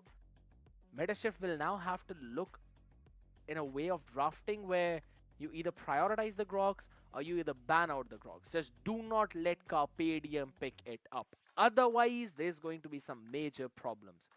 But on the other end of the spectrum, right? Yes, even I want to see what kind of drafts we'll be seeing, what kind of map we are going to see, ladies and gentlemen, as we have a look at the map locking. I think so it could be expanding rivers. It is expanding rivers. All right. Oh, you again with your future sync abilities, scared you have to really teach me that, because honestly, living my life of winning lottery tickets, yeah, that sounds like a dream. So yeah, we definitely will have a couple of minutes after the whole event ends on the Discord. You will have to tell me all the things about that. Don't worry, I won't tell anyone for sure. Well, looking into the draft, meta shift against Carpe Diem. We see meta shift on the blue side. Meta shift, you cannot really say which side is their better side, since they lost Right. on both of those sides, right? But especially the last game when they were no they were on the red, right? So this is kind of an interesting approach, because right now they are, oh wait, they didn't have a choice of side, right? This is the first game, so they are the team on top, so they get the blue side, whereas Carpe Diem are unfortunately the waiting team on the red position, so they are the ones for the red side. So True. just based upon that, I'm a little bit fearful for MetaShift, because they so far didn't look like a very confident team when it comes to the blue side pickup. I think so, yes, right. And even with the bans that we can see right now from their side, it's a Uranus ban, into the Lunox ban as well. And it's more of a comfort bans that they're actually going with. On the other end of the spectrum, Carpedium, they'll have to prioritize the Zushin, maybe even the CC into the mix. And then the question begins if they want to ban out the Yisun Shin, because we have seen 8-1 to pick it up quite a few times. Maybe you'd want to then in the latest stages try and ban out those Hayabusas. It's a lot of things that you kind of need to work with. But for meta shift out here, that's my main focus. Are they still going to prioritize the Basha? It's something left in the cards. The cards will tell us, but right now it looks like they really hate Eve. So Eve, Lunox will be gone. A lot of big damage dealers, big magic damage dealers, big AoE magic damage dealers are off the board. So that either tells us a story that they really hate those three heroes and there is no coincidence, like there is no pattern there, or it tells us a story that they really want to go for some team comp that sticks together. And if we are talking team comps that stick together, it would be some typical front to back composition with solid backline, solid front line, so possibly thinking about something like Kimi. Could be a very good choice. I was about to mention the same as well, since she's been led through this banning phase, but so is the Farsa, right? So if you pick up an early Kimi, that means you're giving away the guard of Farsa on the other side, or the Basha. So I mentioned Metashift, they've been liking to pick that Basha up. They've showcased it a couple of times previously. So they're going to lock it as well. A big question mark if it's going to go in the hands of Abalaba Dub Dub or 812. But throughout the previous few games, we have seen 812 lean in a bit more towards those damage dealing flashy assassins, right? So I think so that's something Carpedium could also have a read on. And maybe they can try and prioritize a Kimi. It's Jason Chin and Right. Tuzong, those two big guys. Well, one big guy and one a little bit smaller guy. Both start with J. So, yeah, that's something they have in common. And also, both of them are pretty hard to deal with. Yuzong with so much healing, Jason Chin with so much mobility coming from him, and being pretty formidable for a guy that's still ranged, of course, when he switches. All right, but answering with Hayabusa Hmm. could be solid, though I have to say, isn't it a little bit too early for Hayabusa, because your opponents can still go for Ruby Gold Line? That's the big question mark. Are Carpedium going to prioritize an early Ruby Gold lane or not? If they do, they're revealing a lot of cards in their hands. But if they don't, then there's a big chance that MetaShift would eventually ban her out in the next banning phase. Abu Amr Jr. as well picking up the Yu Zhong. Now here's the thing, Warren. Even in the previous matchup that was against Misa Esports, we had XTRYL against the Yu Zhong of my lobby in game 1. And XTRYL got owned in that game, if anything. Yes, he was struggling a lot in the lane itself. Was not really winning out that lane against the Yu Zhong. And now since Abu Amr Jr. has picked it up, I think so it's going to be a bit of a problem for him to deal with again. Also, adding the Grok into the mixture, you've got that solid roam being picked up, a full-fledged dive for Carpe Diem. I'm liking their draft. Speaking of the devil, right? Almost as if you knew scared. I have to get to the bottom of this. You know the future too well. I mean, my favorite character is Akagami no Shanks from One Piece, so if you've watched One Piece, you'd probably know. Well, one more time, jokes aside, possibly there will be more jokes coming your way, just making sure you kind of expect that. But on the serious note, right now the drafts are looking pretty decent, but though I have to say a little bit decentier if I could create this board for Carpe Diem, because Brock, Jisun, Shin Yuzong, pretty straightforward, and they are kind of the ones coming up with this front to back, whereas MetaShift don't really have that in their bag, because Hayabusa needs to find flanks. Alice, alright, she's an initiator, but again, not a frontline, like well, she is a frontliner, but she isn't forcing the opponents to not get on, like she isn't stopping anyone from getting on top of you. She can engage, she can get the CC. Alright, Rubyman, I quite like that. You have to give it to MetaShift. They read this very well. But the answer will be Kimi. Understandable as well. I mentioned that if you don't really pick up the Ruby, it's going to be banned out on the other side, along with the Harvatha as well. Now, since Kimi has been picked up, Farsa has been banned out, along with the Valentina ban. I'm actually really liking it. Now, that means the only answer that MetaShift can pick right now is going to be a Novaria. I don't really see any other pick out here since Lunox was banned out by them. Kagura? Nah. Sicilian?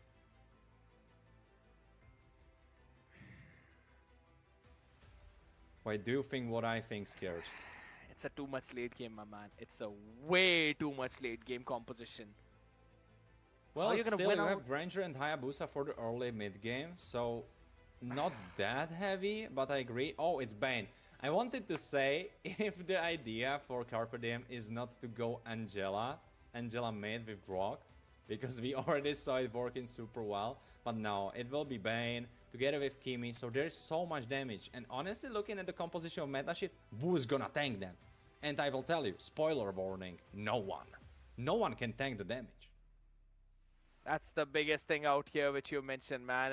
Who's gonna be soaking up that damage? It's only the Bash out here. Alice as well. 3 people pretty squishy on the other side. You've got the Grog, you've got the Yu Zhong, and best worldwide with the Bane in that gold lane. The magic build Bane is gonna be so annoying to deal with.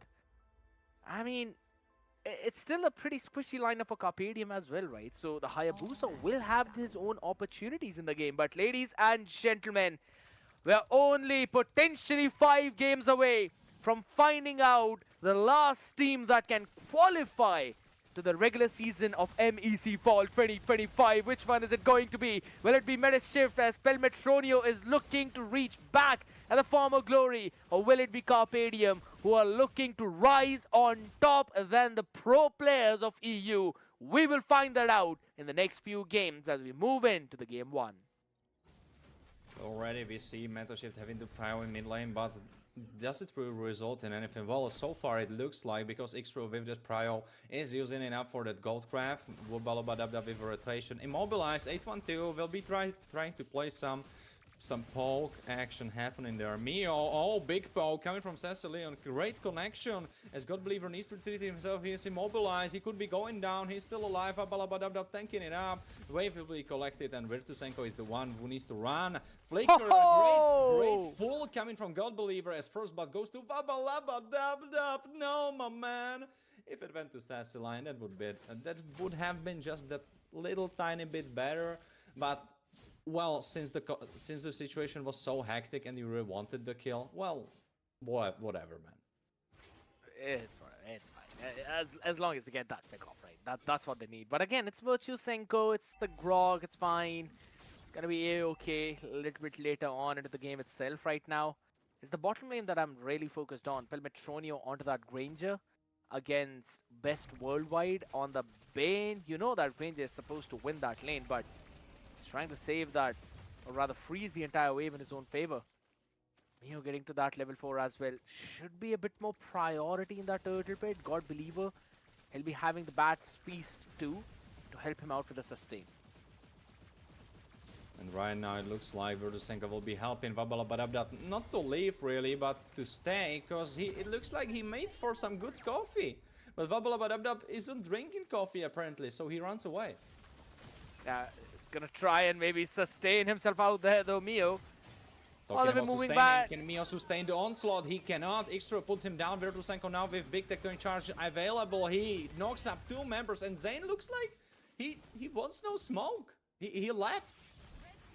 I'm sorry, but this was such a big disconnect coming from Verdusenko and Zane. I have no idea why he didn't continue to fight. He was almost full HP, 1 level ahead. I have no idea what happened there. Yeah, that is true. I mean, at this point, again, Carpadium not really getting the things that they really wanted to get out there in that turtle pit. It was a bit chaotic though. The playmaking of XTRYL. We have seen this man to make some nasty good plays, getting those 4-man, 5-man setup every single time. And that's exactly what he's good at. Neo, on the other hand, on that Kimi though. This is one of the first few appearances of that man on Kimi, at least on stream. Plus, considering the fact that he's also laning against God Believer, it's going to be a bit more problem to try and win. And talking about problems, God Believer needs to flicker out. There's Vabalabadabda making some space, but he is immobilized himself. Big Mountain Choker, he almost goes down, needs to use his ultimate defensively. Of course, how other would you use it? Oh, 812 going for Zane, but Zane is alive. He is tricky. He is tricky to catch. That was such a good dash coming in from Zane, man. That was amazing to see. Otherwise, the Shurikens would have definitely given that pick away to 812. Fun fact, that one in the bottom, another engage. Deadly catch came from Best Worldwide, and so far it doesn't look like Vabalabadabda really wanted to take this fight, because he gets bursted down immediately. I don't see the vision, but talking about vision, 812 is seeing something himself in the top side, forcing Black Dragon form away, so that means free turtle for meta shift. At this point, I just feel that, you know, there's a couple of good plays being made by Metashift, and then they kind of rush up on the third thing. It's going to be a 4v5 out in the turtle though, so the advantage should be in the hands of Metashift. Turtle is just gone. Vabalabadabda may be getting caught. He will ult up, so he is alive. Verdusenko getting poked up, so God Believer stacking this, the Cecil passive even more. Mio gets put down. 812 going for more. Amber Jr. is the target. He doesn't have Black Dragon form. He gets put down. Double kill for 812 as he makes his name known on the map. 2 kills for this man. Oh, Virtue Senko. Got to run back to safety as well. Nice wall being put up just to make sure that there's a gap between the players. But now, again, Metashift will be sending 812 onto those side lanes. Since it's over 5 minutes, Zane is going to have some trouble. I have to say one thing, and that is Carpe Diem finally taught their roamer to not go full damage. So that's a big improvement from yesterday. I'm happy I'm not seeing Endless Battle on as a first item on this Grog. I mean, that's fair. That's probably only with the Khalid that they eventually go for. It's kind of fine. Oh, Best Worldwide. But talking about Endless Battle, Best Worldwide gets put down, so he won't be Endless Battling anymore. 812 gets put down himself, and the Volt jungle is available for the taking. I don't understand why Carpe Diem don't go for it. Of course, the mid lane trio is important as well, but the purple buff or the lizard at least could have been taken out. Down bot. But talking about taking out, Verdusenko could be took out as he gets put down. Xtra with a kill, and 1v1 Amar Jr. against Pelmetronio. Pelmetronio got chomped on by the big Black Dragon himself. And now he's going to run back to safety as well. The fight in the bottom lane was started by Zane when he was trying to clear out that bottom wave, and he saw the position of Pelmetronio. He went in instantly with the Mountain Shocker. Did not really get that stun in on point though, but a lovely follow by Arbo Amar Jr., making sure that Pelmetronio is not really able to farm off that freely. I agree that Carpe Diem could have eventually gone in for a bit of an aggressive play, stealing away the farm, but seems like they want to play it passive. Well, don't talk about passive when looking at this jungle fight, river fight. Zane already running away. Vabulabadabda Vivis ult already popped. God Believer popping his own. Virtusenko missing completely with the tectonic charge. Unfortunately, he couldn't reposition through Flicker, so he gets put down. And second turtle should be going in the hands of Manta Shift as they make their way around here. Ixu with an engage completely misses, unfortunately, but Zane is now in trouble. Big hook in or pull in coming from God Believer. Amar Jr. picks up killing spree. He barely survives, but the turtle should be going in the hands of Metashift as Zane gets put down. Zane, you shouldn't have been there. A big pick off coming in out there, though. I'd have to say that big revitalize from Wobblaba Dub Dub helped him sustain through that first burst. Mio could not pick him off. Another back fit, another fight. Talking about picking someone off, Besbor Vaz barely survives. 812 also almost goes down, but God Believer finishes Besbor Vaz off, and he even emotes back on the way to the tower. Nice flicker from God Believer, just running away from that traction pulse at the right second, making sure that he's surviving. Did not really get the Litho Wanderer there, but it's absolutely fine now. Pelmetronio is going to be playing that annoying Granger, constantly having that mobility to work with thanks to the Death Sonatas as well as the Rhapsody out here. Want to have a look at the items out here. Perfect. Lovely production, man. As soon as I was about to talk about it. He's probably going in for the Malefic gun out here right now. So again, those anti-cuirasses which will be picked up. Virtusenko picks up the first one right now. They're not really going to help them out so much so. An Oracle being prioritized by Armor Jr. That means he still will not be able to tank a lot of damage, but would be able to make a decent amount of play. One of them we're seeing out in mid. Oh, talking about mid, God Believer could be in trouble. Mountain Shocker finishes him off together with Mio. He gets put down, he dies away. Shouldn't really change that much, costs 30 seconds for Lord, so probably not anything else you can get from this. But Hayabusa patiently waiting in the top side, maybe for some poor soul that would wander into the top side of the map. But they're not really focusing it. Carpe Diem are just trying to brawl it out. They're happy to fight Metashift. They're gonna go for the 5v5 fights, and another one. Bruise yet again. Sky Piercer being picked up by Mio. Didn't really get any major kills before this one, so now Mio would be looking in to get a few, but Zane is also farming up. So you know that he'd be picking off some big kills as well out here for the Lord fight. Black Dragon form, he goes for the right target, Petrify on Pelmetronio, he needs to flicker out, big wall coming from, oh yes, Tectonic Charge, I just had it on my tongue that it should be happening, Amar Jr. is still trying to survive, but Zane was able to steal it away, shut down for God Believer though, but 2 for 1, and you get Lord on top of that, Carpe Diem, they are back in the game. Big play coming in from Abo Amar Jr., I'd have to say. Sending Pelmetronio all the way back and forcing back God Believer as well. Talking about setting someone back, Besborvat almost got set back into his own base.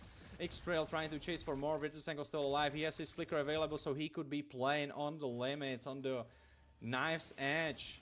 But it isn't necessary to burn down your flicker. Though Zane, 1v3, he could be in trouble. No, he immediately runs back to his jungle because he knows, he realizes that this Lord will just take this one tower as they make a retreat. But what a successful play from Carpe Diem. As of now, yes, I agree. Carpe Diem getting that Lord, stealing away at the perfect time as well, was pretty good. But another fight out in mid. Well, and since the last 5 was so successful, of course, they will go for more. They will go for another one. Babalabadab that almost dying out. He dies out.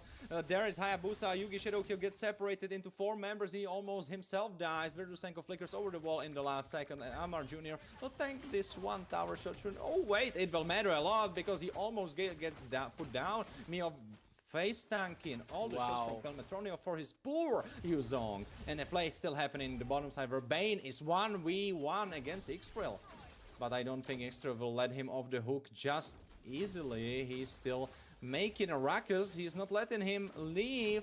And best for a sec I thought he could live because the Ale heals. Yo, they were crazy. But in the end, Best gets put down. It's not still enough right now because I'm pretty sure there's some dominance ice effects or at least the anti-heal effect coming in as well. We're having a look at the gold right now. It's pretty evenly spread out in the first 4 people, right? You got the Granger for the first one, and then followed up by Best Worldwide and Zayn as well on the Eastern Shin, and then you have God Believer along with 812. So top 5 people, all main damage dealers, but it's 3 from meta shift, so should potentially be happy. The only concerned person I think on the other side is going to be Mio. With only 6,500, doesn't really have some big items in his arsenal. If Pause. anything, yeah, if anything, it's probably going to be just 2 major items, and they're trying for the third one out here. But again, looking at the entire composition, right? You've got the Yi Sun Shin. You're running in with the Bane. You know that the late game is very well secured for your team. Kimmy was, let's just say, your early game insurance didn't really work out. But even in the late game, the Kimmy scaling is going to be pretty decent, right? On the other side of the spectrum, though, I can't really say the same thing. Also, she is going, well, she already has that Sky Piercer, and if there is one thing about Kimi is that she very easily spreads out her damage through the whole fight, so she will be getting most of the time some of those stacks. So it will be getting stacked up anyway, and your opponents wouldn't really go for you. You are not the priority target. They want to go for Jisunshin. They want to go for someone else, not you, because you are so far not that big of a threat. So I can see Kimi coming online later in the game. Of course, if the game will come into those later stages of itself. But right now, looking at the opposing side, Metashift with a strong show of force, firstly, when we were in the early phases of this game, but suddenly, it's not happening the way they wanted to. Yeah, I agree. I mean, things haven't really been going in with the way how Metashift wanted it. Then I don't think so. It's just the story of this game. This has been happening to them since the previous one. Like all 3 games, if anything. They do have the control. They look like that this team is actually going to win, but then eventually they just throw everything. Yeah, that's a bit of a surprise for me every time whenever I see them play out here. As we have a look at the itemizations too. Sky Piercer into the Wind of Nature being picked up just to survive the onslaught of Abu Amr Jr. as well as Zayn out there. I do like the itemization from Metashift right now. They don't really have any major dominance ices going on though. But I don't think so that's a bit of a problem. The anti-heal is still there thanks to God Believer. And he's been hitting some nasty shots, but yeah, there we go. Again, always finding out the positions of the other people. Now with the Cursed Helmet, Radiant Armor picked up for XTRYL, Mio will have to be very safe in his positionings. Otherwise, he will be instantly picked off. Well, talking about picking off, it looks like Virtusenko is picking on Verbalabadabdab, and he is not making his life very easy, as we will see this Lord spawn onto the Land of Dawn. Right now, the goal has been equalized, but the thing is, Carpe Diem will be outscaling their opponents. Of course, there is a little bit of that late game security in the form of God Believer, right? But he will need to come online later in the phases of the game. Right now on 3 items he will be getting more, but can he get more if his roamer gets put down? I don't think he can. Killing spree for Mio, as they will be probably going for this Lord. Malefic Gun completed for Zayn, but Metashift has something to say about it. X-Trail with a backline engage. Petrify goes for, not really goes for Petrify, right? Because it's X-Trail on that LA. Zayn gets put down though, and Hayabusa is trying to finish the Lord. Retribution still available, he gets it. 8-1-2 with a steal. Not really a steal, right? No one was there, so he just kind of took it. But Metronio still alive. Metronio finishes off Virtusenko, and suddenly Metashift with a shift in the game. That was a massive play again by XTRYL, jumping in the enemy backline, instantly putting their entire formation apart. That basically created an opening for 8-1-2 as he moved in behind the Lord Pit towards that the green crab bush or the bug bush, which we normally talk about, and then went in for the Oogie Shadow kill on Zayn. He was isolated there. So he got every single stack on him right. And on the back of it now, Carpe Diem, they don't really have anything to work with. And this is the thing. You've got the Bane. Yes, good, amazing, crazy. But Metashift are not diving on you. And that is one of the big problems for the Bane to work with. Well, talking about diving, this Yugi Shadow kill, luckily for Mio, there was 4 other members of the team, but if it was just him, he would be getting killed. Besvorba still trying to survive. He gets immobilized. Mega kill for Extra, and this Elise is super tanky. The vampire is sucking blood and health out of you because she is still alive. And Armor Jr. almost getting Low himself, almost dying out. Metashift will be probably not able to end the game right here and there. But Carpe Diem, they have a knife on their neck. At this point, you don't really have anyone who can actually pick off the Wobble Upper Dub Dub and XTRYL unless it's a 1v5. That's what's happening. And Another Oogie Shadow kill.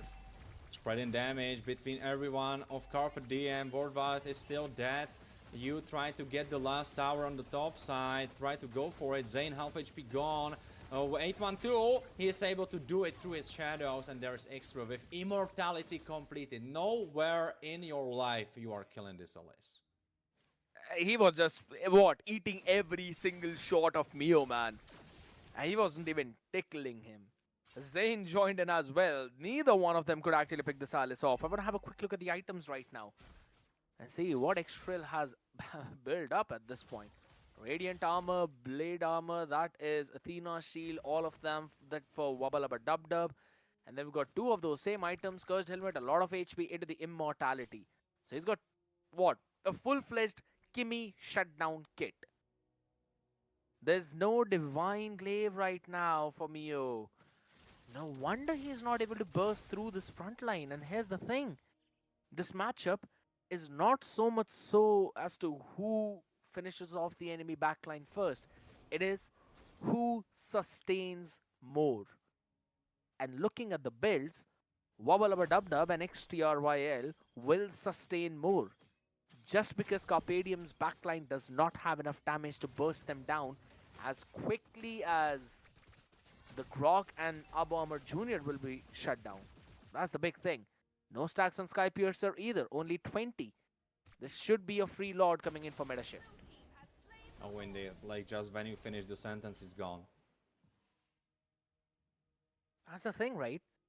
Carpe Diem, as we can see right now, they're not that far behind in gold, right? 5,000 gold lead in what? 17, 18 minutes of the game, that's fine. That means the last item is where the difference is. Everything else is already completed, so it's cool. But then at the end of the day, you really look at those last items. Now, Guardian Helmet being picked up for Wobble Upper Dub Dub. No Divine Glaive for Mio. Who's gonna burst down this Basha? I don't see anyone. BOD picked up for 812 as well. Those are some major item power spikes as the Lord marches down in mid. Well, talking about marching down, Mio needs to march down in his own base because he almost gets bursted. Now Virtusenko is the target, needs to use Tectonic Charge defensively. Winter Crown popped on Mio, Immortality popped on Virtusenko. They try to defend the base, half HP on base Crystal. There's a fight happening, Amar Jr. in the backline, unstoppable. The Quick Thrill pulls down Zane, and this is the end of the first game. Just as I was mentioning as well, right? A few switches off in those items, and that's what created the entire difference. Your backline not able to burst down the enemy front line, and eventually, on the back of it, Metashift claiming that game number 1. I love the way how Metashift itemized there. Yes, I know that we were kind of nitpicking about that in the previous series, but guess what? It just took them one series to learn from their mistakes and fix those, or rather patch those wounds up. Carpe Diem, on the other hand, though, had a decent draft, but it just did not finish things off that very well. Though I have to say, I myself seen Carpe Diem once more on the stream, on the big screen. I have to say that I really like what happened, the transformation of Virtusenko from yesterday coming into today. Because yesterday this full damage Khalid wasn't the place that it was really fit in. And I really like what he did. I don't know if that's something that he had in his arsenal and he was just kind of goofing around and waiting if he will need to use the big guns. But I really like how he played on the Grog. Tectonic Charge was very nice. Like, yeah, you can laugh sometimes it missed, but well, you miss all the shots you don't take, right? But I really like the transformation, and I'm feeling that Carpe Diem are different Carpe Diem than we saw yesterday. They are a different team, and it's a team that could possibly take this back. I see this universe is the universe where Carpe Diem can make it 1-1. It could be possible. On the other end of the spectrum, if XTRYL gets his hand on this Alice again, I don't see that happening. They've got to ban out that Alice right now because, yes, as much as we could say that early game was Armor Junior's, he was having his fun time, went in for the Hunter Strike as well, but Twilight Armor is a bit of a question mark for me, though. Yes, good HP, but what else? I don't see any other use for that. The Bombardment of God Believer, either ways, it's magic damage. Yes, you can return some of that, but if you're really looking for a low HP heal, you might as well have gone in for the Queen's Wings at this point. I'm not quite I sure agree. about that one item. Queen's Wings could have went a long way, especially if it reduces like all of your spells cooldowns, and Yuzong is one of the heroes that we have in the game who has 4 spells other than 3 Yeah.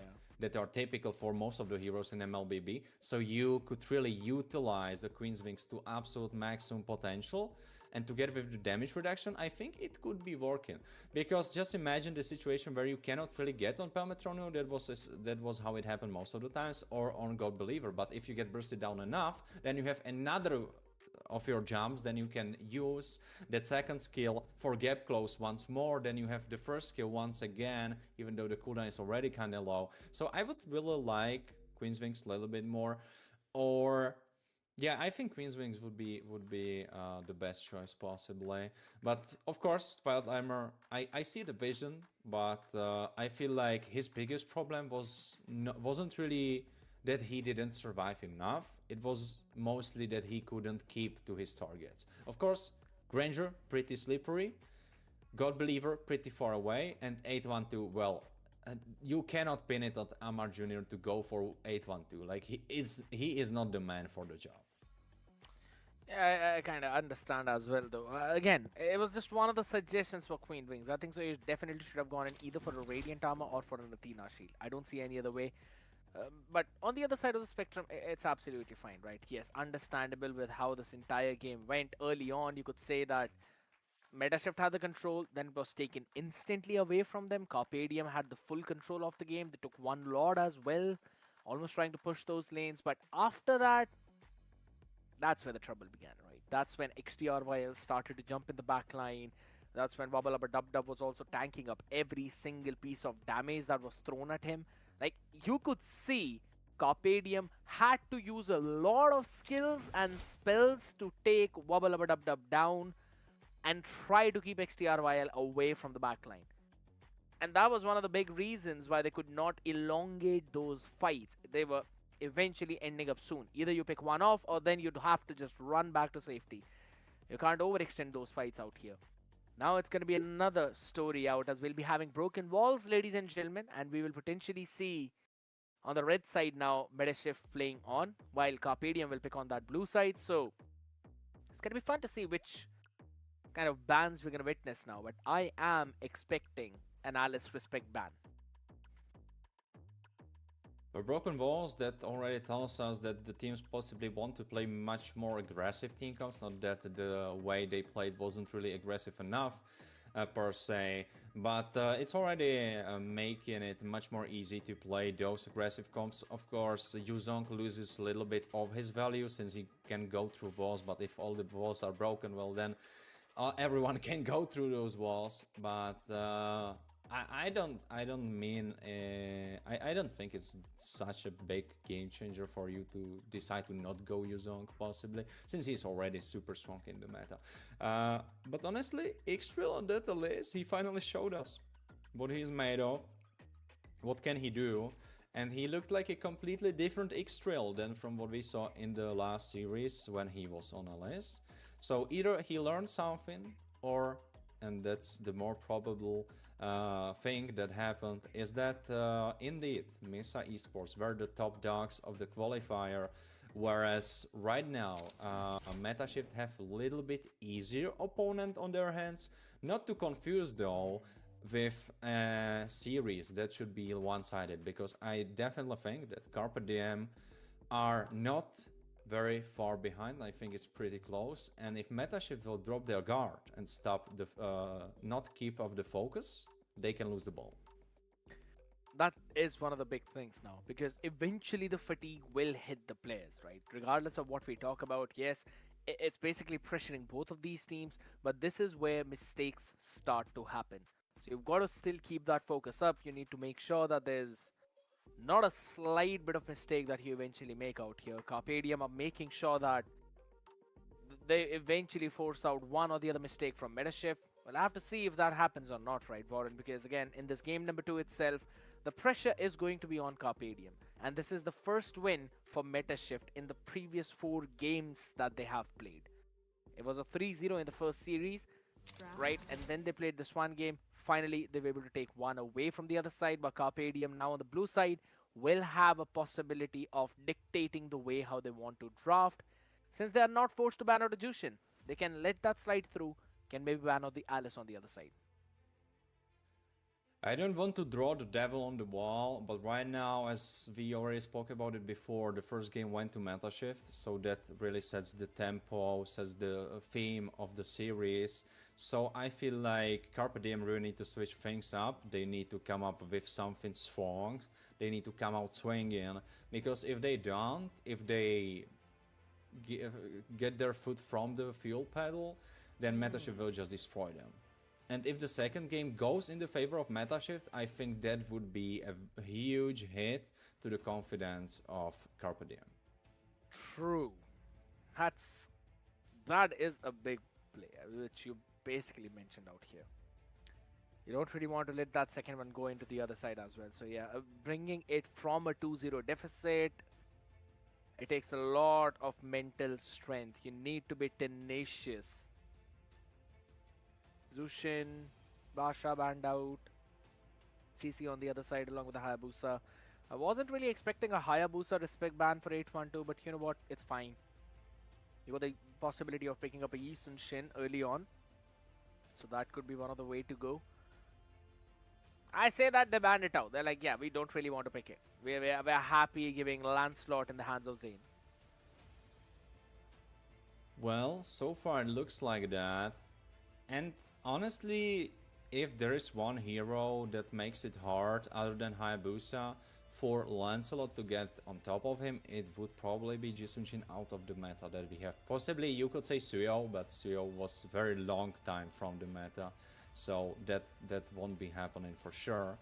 But right now, of course, Metashift with the lead. Lancelot being banned out, so, and especially with the time Carpe Diem is taking right now, it feels like they got shot in the leg. And Angela Fred is the main combination which I can see now to be picked up.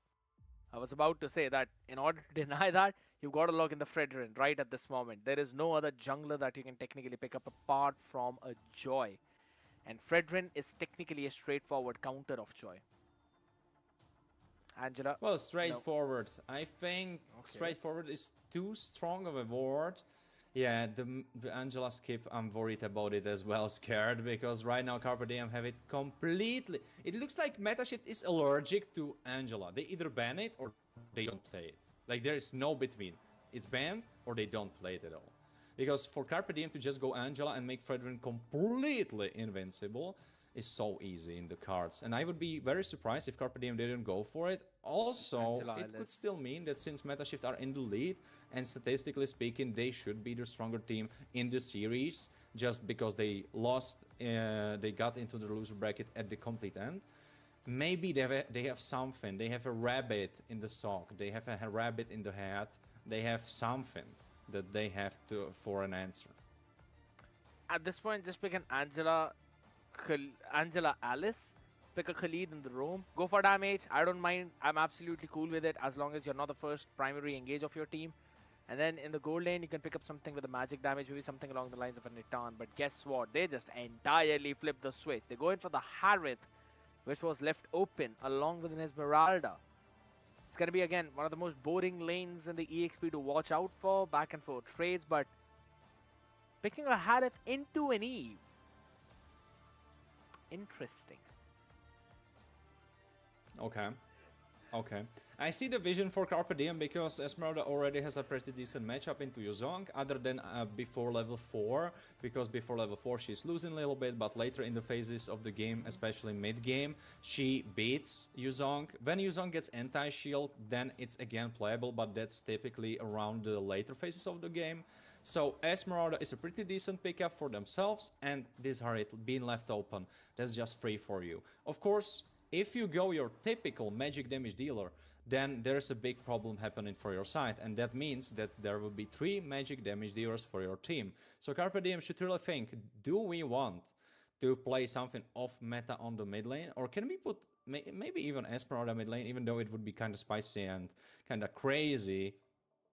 If you go your typical mid laner and you go triple magic damage, then it's making it so easy for Metashift to itemize against that. Xtrail, Fabalabadabda, both of them can itemize against that, and they will. Metashift will see that come in.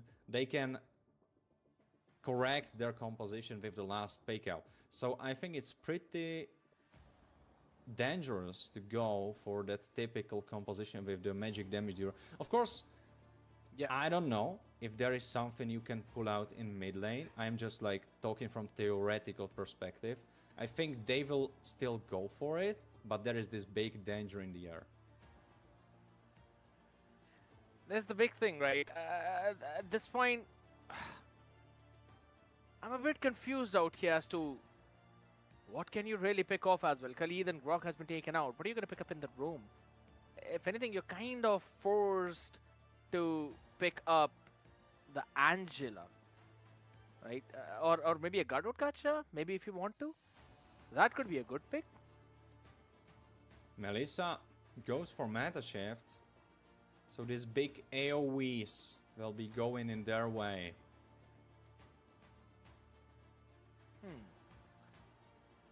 But again, the question still is there. What's the room for Carpe Diem? That's the big thing. I'll hop back on the camera once the rumor is revealed. He's Belric, my man. He's Belric. I'm not hopping back on the camera. Alright, Carpe Diem, thank you so much. We will not see the pretty beautiful face of Scared no more, because you decided to go Belric. Of course, maybe it's because they want to flex this nice skin, because if you play Belric, I mean, this skin is one of those good ones.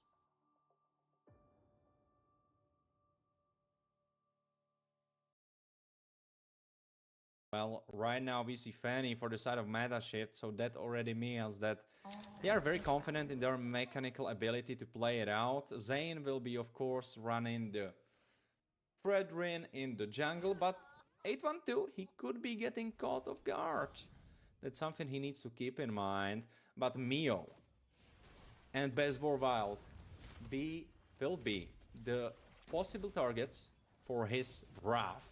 Babalabadabdab getting bursted crazily, but in retaliation, God Believer is able to dish out big damage on Mio. Virtusenko trying to tank up those skill shots, but still, Mio needs to use a flicker to survive. So that's already a burnt down flicker, 60 seconds for the first turtle, of course spawning in the second minute mark. Zane not really being able to keep up the pace with 812. 812 of course will be the faster jungler. So far though, 812 doesn't have his purple buff yet, so those steel cables will not come for free. Well, they never come for free, but you know what I mean, they won't be recharging as often. Yeah. X12 with a 1v1 against Ebo Amar Jr. That's exactly what I was foreshadowing, and that's X12 should be winning early game, but then Amar will have so much shields that X12 will need to either itemize against that or decide not to fight him at all. That's the big thing, right? You've got to try and make sure that you're not losing that lane. That is the big part about playing in that EXP. I'm liking what Metashift are doing. They're trying to get that mid out here. The fight, though, maybe. Talking about fights, 812 picking this fight up.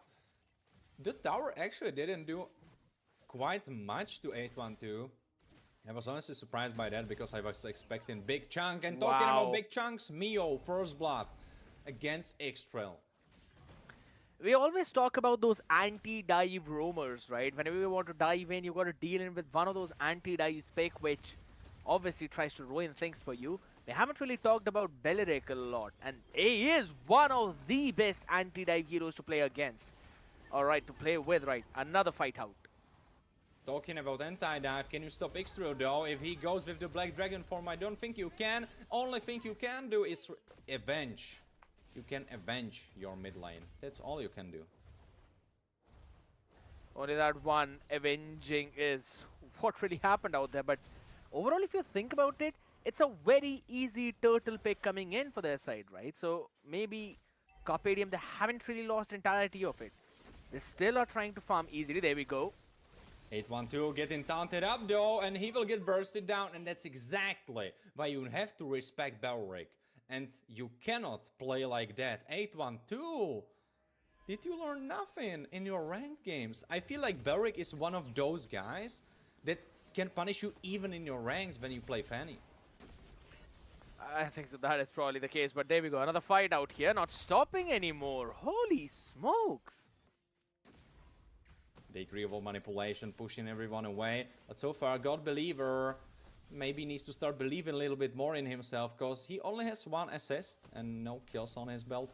Oh, now getting bursted down. Wow. Maybe he should stop believing for a bit, because this was overzealous. And talking about overzealous, 812 going for that backline engage, but he's still alive. And he is suddenly in the base, as Funny does, right? And look at Virtusenko. Instantly figures out that there's a lot of room to work in the jungle of 812, and they're instantly going in to steal it away. Well, they will try to steal it away, but 812 has something to say about that. I think he got... No, wait. Oh, wait. No, Zane has it, right? It's on the bottom of his feet. Yeah, for sure. It's on top of him, but can he survive? That's the thing. No, he cannot. Babalabadabdab will kill him. No, Babalabadabdab will kill him for free. It's like a free taste when you go into your local supermarket. Talking about going into your local supermarket, Alvar Jr. just went in there and took whatever he wanted. That should be a thievery. It absolutely is. That's the big thing about it. But on the on the other side of the spectrum, you really... There we go. They're just not stopping, man. This is another brawly game happening between Carpadium and Medishift out here right now. It's been back and forth consistently, but Carpadium have had the longer end of the stick. Almost a 2,000 gold lead against an 8-1-2 Fanny in the jungle.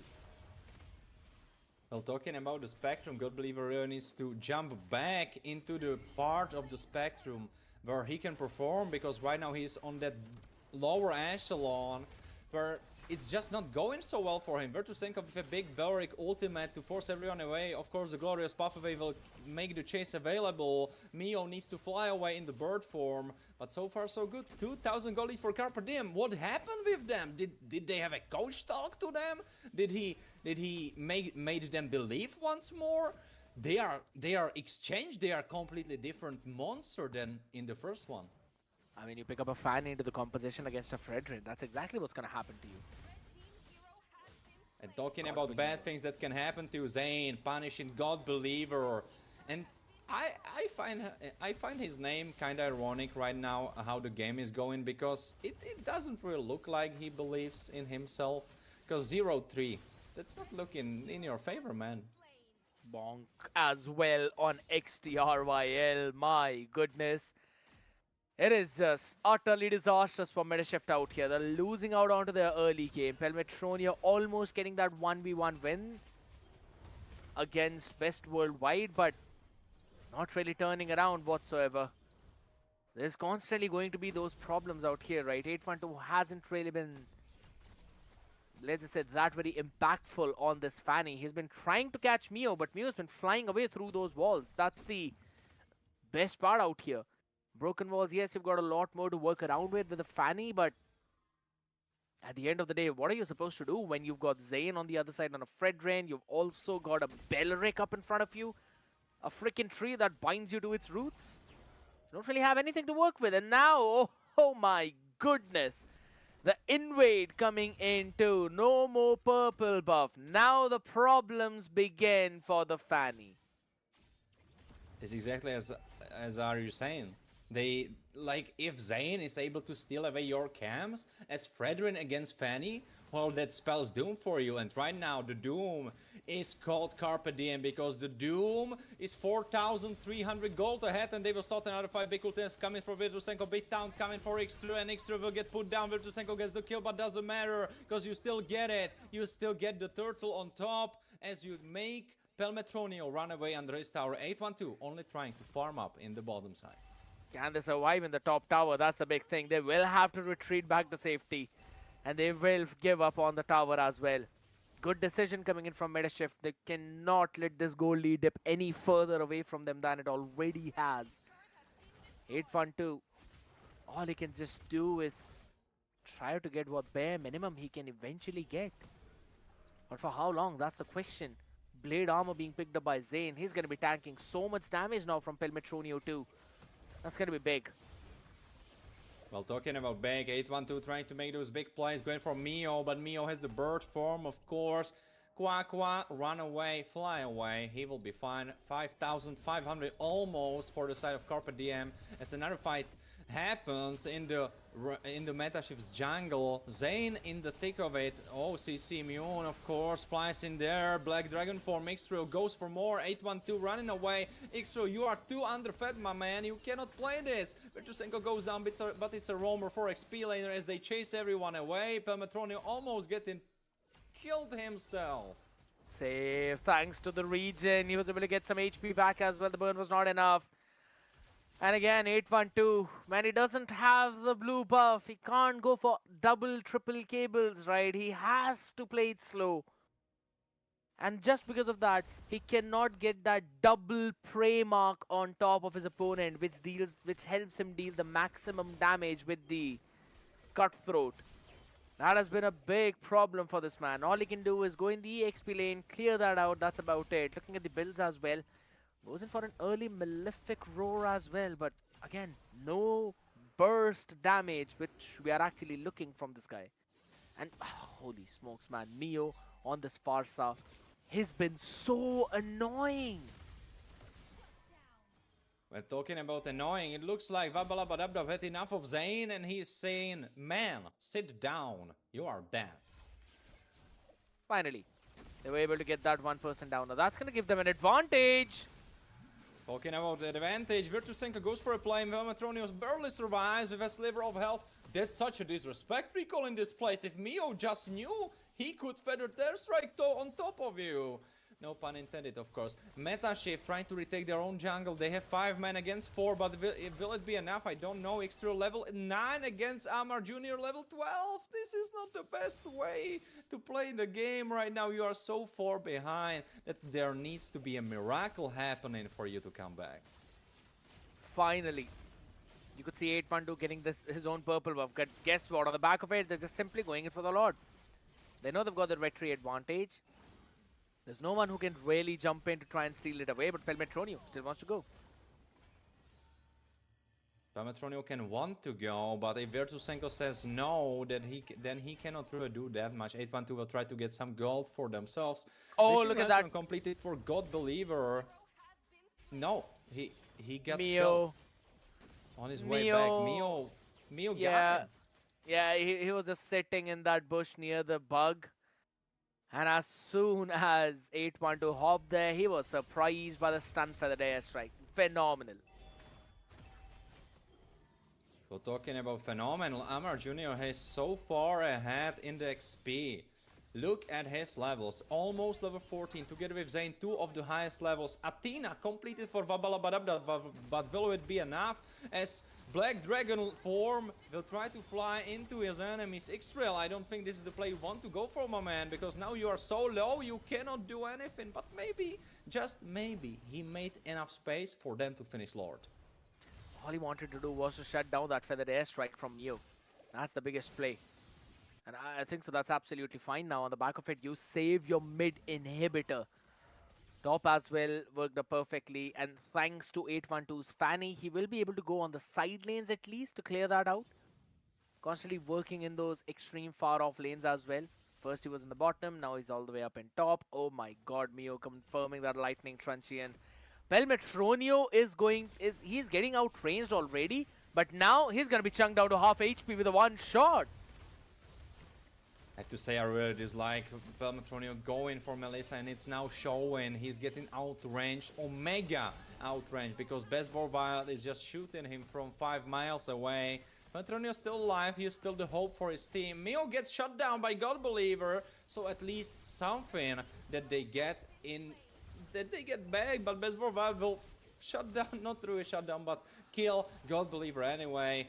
And he will pick Oh up a my nice item god. for himself. Oh, X-Trail going for the big Black Dragon form play, knocking up Zane. Zane is still there, of course. He can charge it up. Oh, he misses though, so 812. Can he get Bezvorval? Bezvorval against 1v3. Can he live? He killed one. Can he kill more? He tries to run away. X-Trail is in his bag. He's on his back, chasing him, Alright. and he shuts him down. Finally.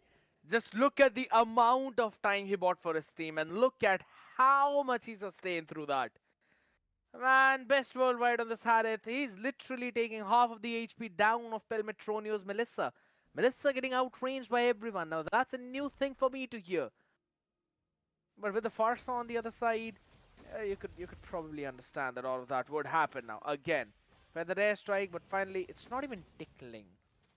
Wubba lubba dub dub. He is a high loss. He's fine. He's there to tank everything. So, but suddenly the goal difference spiked 3,000 in a way of meta shift, right?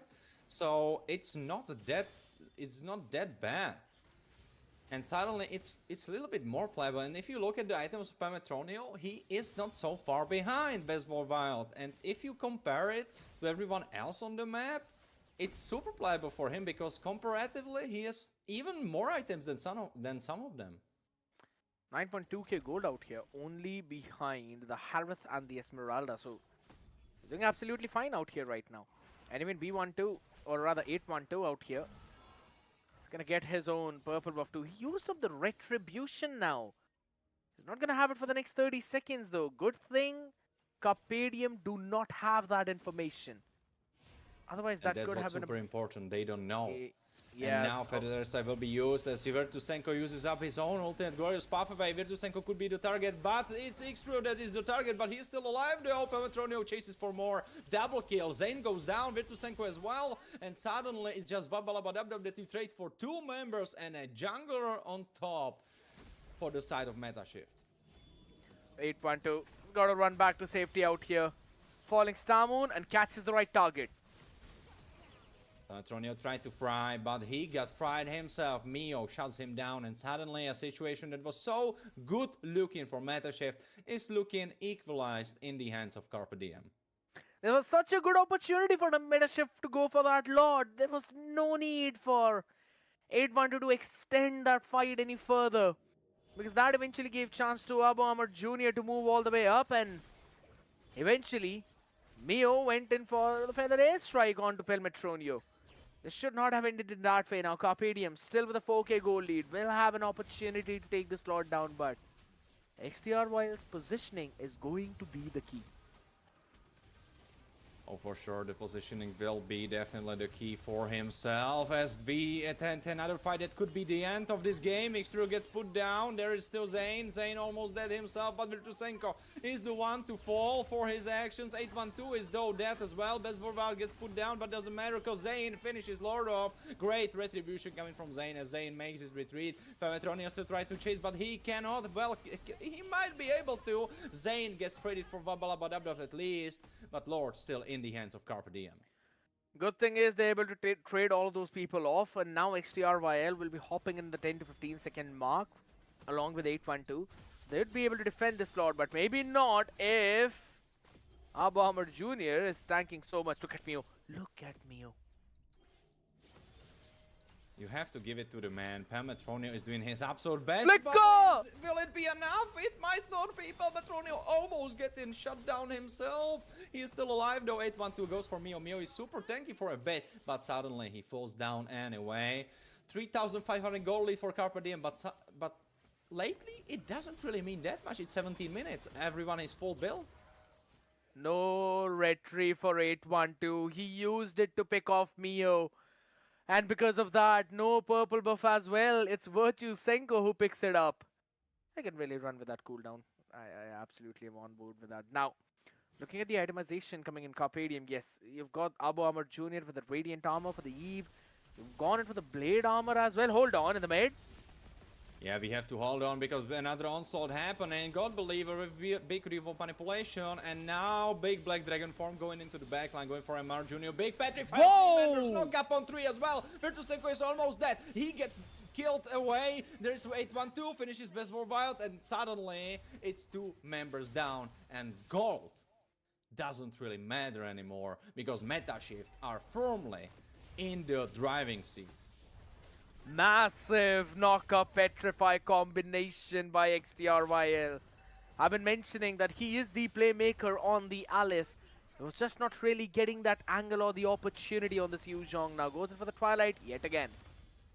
X-Trail, maybe he overfried. No, not really. Amar Jr. gets put down himself. Zane as well, killing spree for God Believer. And Amar Jr. no more with immortality as Metashift tried to push for more. Interesting shopping for Vabalabadabdab where he goes for Queen's Wings.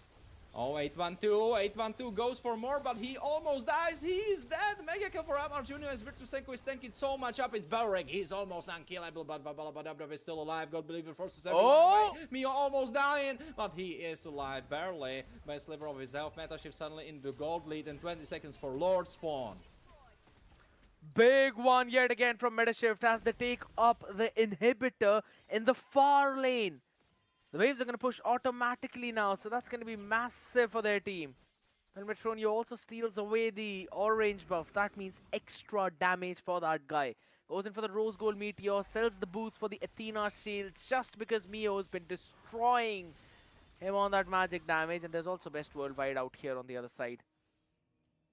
The buff's still taken by Zane. Look at his items. I think he had immortality and he didn't realize he doesn't have enough gold, so he sold it. But he couldn't quite finish the last item, so now he will be lacking one of his items. No, it's Vision Lantern now, so everything's fixed. But maybe not for long, because Lord will be probably taken by Metashift. Pometronio tries to finish it off. Retribution goes from 812 and they play it. Zane gets pushed away by the form of Melissa. Untargetable goes. 812 gets put down. Virtusenko mega kill for God Believer, and you trade Roamer for Jungle, but you still have the Lord in your hands. That's a big one coming in. Lord being picked up, Virtusenko as well. Falling off for the next 32 seconds. 15 seconds for the Lord to actually strike down the crystal, so he'll not be back in time. That is a big problem coming in for the team. Out on the other side of the spectrum though, a 5v4, I think so Metashift have got it. Well, let's see about that, because 32,000 on Lord is still quite enough of quite a lot of HP, but the wave is getting bursted down. Zane, Black Dragon form coming from X-Through. He tries to make some space. They go for mid tower at least. 24,000 Lord. He has still a lot of HP. Immortality popped on 812. He tries to fly from base. X-Through taunted up. Now immobilized. Best Worldwide tries to dip back and dodge. X-Through with a big item swap. Zane gets put down. Base Crystal still alive. Half HP. Unstoppable Abu Amar Jr. goes for more. Babalabadabdab is the target. He gets put down. Mio kills him off, and there is 812. Immortality is available. Unstoppable God Believer. He goes for more. 812 tries to fry. He goes for Amar Jr. Amar Jr. is still alive. Big feather attack. Flicker play coming from Mio, but Mio is the one to die as well, and Amar Jr. cannot defend the base alone. My goodness, you could literally say the epic comeback from Metashift, and that is a backbreaker for Carpadium. It's not just this one series, man. Even in the previous series, they had one 30+ minute game, which they eventually lost. And now there's the second one happening out here. My goodness, Carpadium had everything working for them. They shut down the Fanny in the early game. Pelmetronia was being deleted by Mio's feathered airstrike, but it was just those extended team fights which helped Metashift to finally win out that entire game, man. Again, late game, Pelmetronio, Melissa, XTRYL's massive Petrify play. It was a lot to handle. Well, you spelled it out for them. You said, I think the Lord will be enough. I think that's something that came from you like 40 seconds before the base crystal exploded. And for a couple of seconds, I didn't believe, but then I saw the angle. And I think Mio was a little bit overzealous. I think if he didn't flicker with the feathered airstrike and he just kept it, Like he used it, but he kept the flicker. I think it would be possible to defend because the Lord was not alive anymore, so you just needed to clear the wave, and the wave was in range of feathered airstrike. I think it was a little bit overzealousy coming from Mio, but you have to cut him some slack.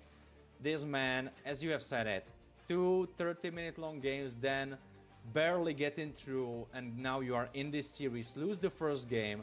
But honestly, as you have said it, this second game felt much more back-breaking than the first. Because I thought the first would squish out all the confidence from Carpe Diem, but they had it. They still had fight in them. But I'm worried they might not have enough of a fight into the third and possibly last game. One of the most interesting things for me was Abu Amr Jr., man, not even dying a single time in this entire game of what? A 48 kills game. He participated in 10 of them, did not even die once, always face tanking what Pelmetroni was throwing at him, and even after all of that, it was just not enough. Virtue Senko as well, going in with the Blade Armor, Anti-Cuirass, Dominance Ice. That is over 200 to 300 physical defense for you, man. Even those enhanced defenses when you have lowering down the attack speed of the other side, lowering down the attack numbers overall on the other side. It's just too much for any marksman to handle. But Pelmetronio, with the Inspire, was just able to sustain through all of that. And the fun fact is, he was not getting caught in the Wrath of Dryad by Virtue Senko. That was the big thing. If he was caught even once, then that could have been it for him. But he was not. And that is, again, it goes down to the positioning of Pelmetronio on this Melissa. He just knew the power spikes. He got picked off once, but apart from that, nothing. And God Believer as well. Even though he died a few times early on, he was able to position himself a lot better later on to just survive and kite through every single piece of damage that was coming in from Best Worldwide or Abu Amr Jr. Well, this game was kind of a two-man game between God Believer and Palmetronio, where Palmetronio kind of held the gates. He was holding the gates closed, and at the last moment, like the Rite of Rohirrims in Lord of the Rings, God Believer came with a clutch, with real warp manipulation, when he was able to just finish it off, finish the fights, pick off the right targets.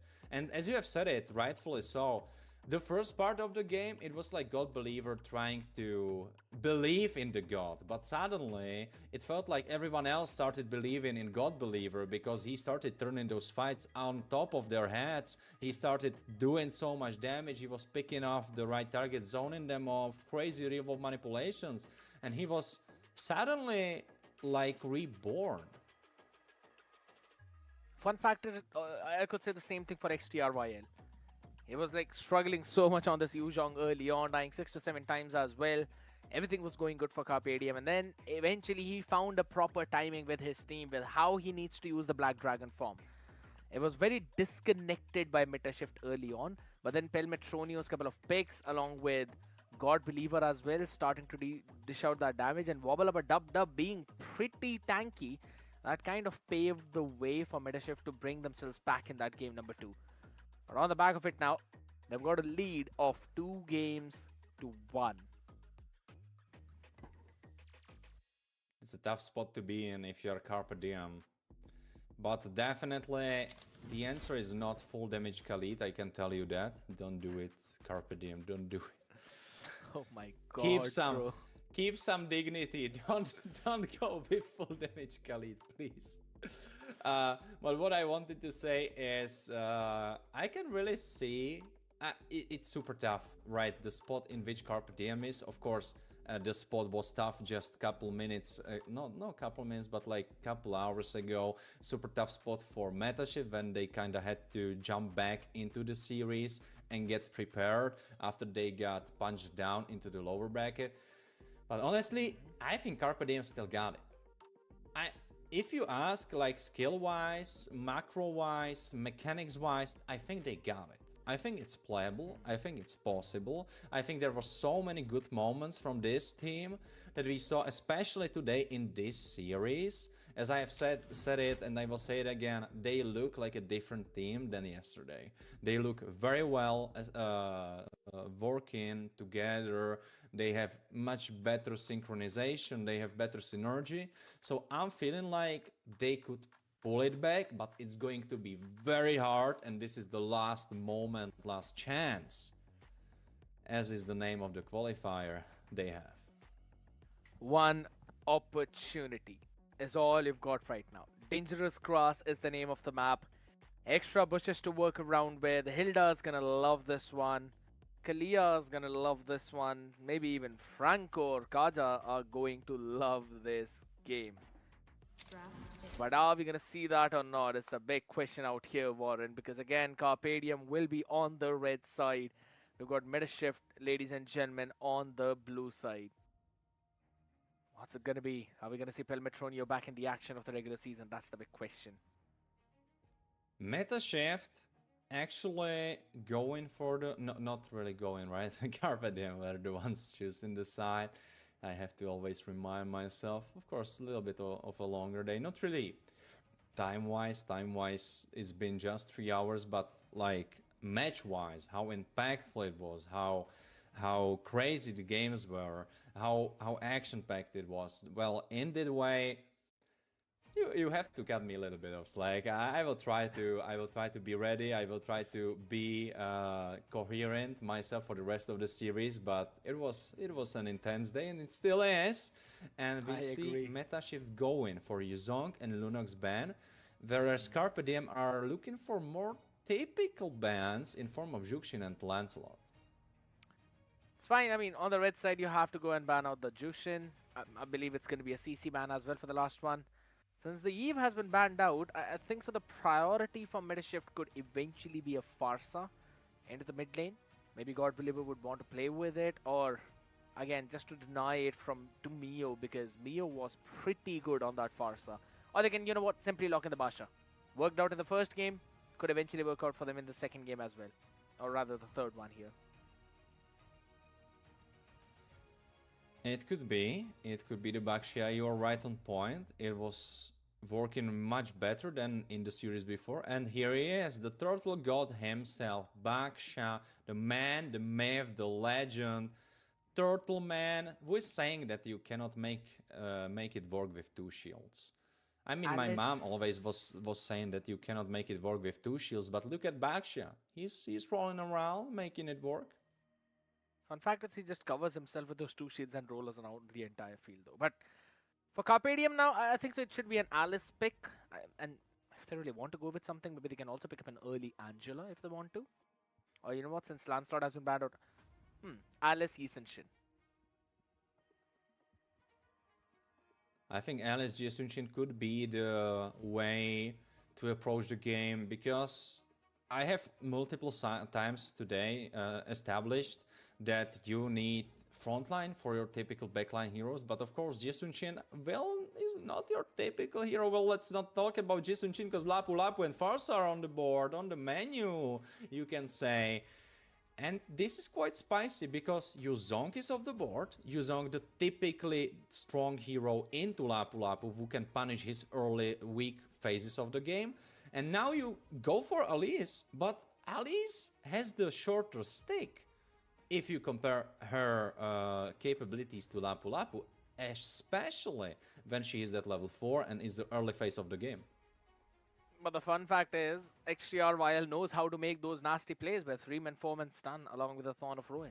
So I don't really see any problem with XTR Vial picking that Alice up. He's been into worse matchups. He's also been against Yu Zhongs, which you know that is a favored matchup for him. Even after that, he picks it up, he makes it work, and right now all he needs to do is just shut down the Farsa. Get that Immobilize in, shut down the Feathered Airstrike, force out Mio in an awkward position. There's a Fredrin up in front of you too, along with the Lapu Lapu. A lot of tankiness coming in. So Carpadium will really need to look for a proper damage dealer out here.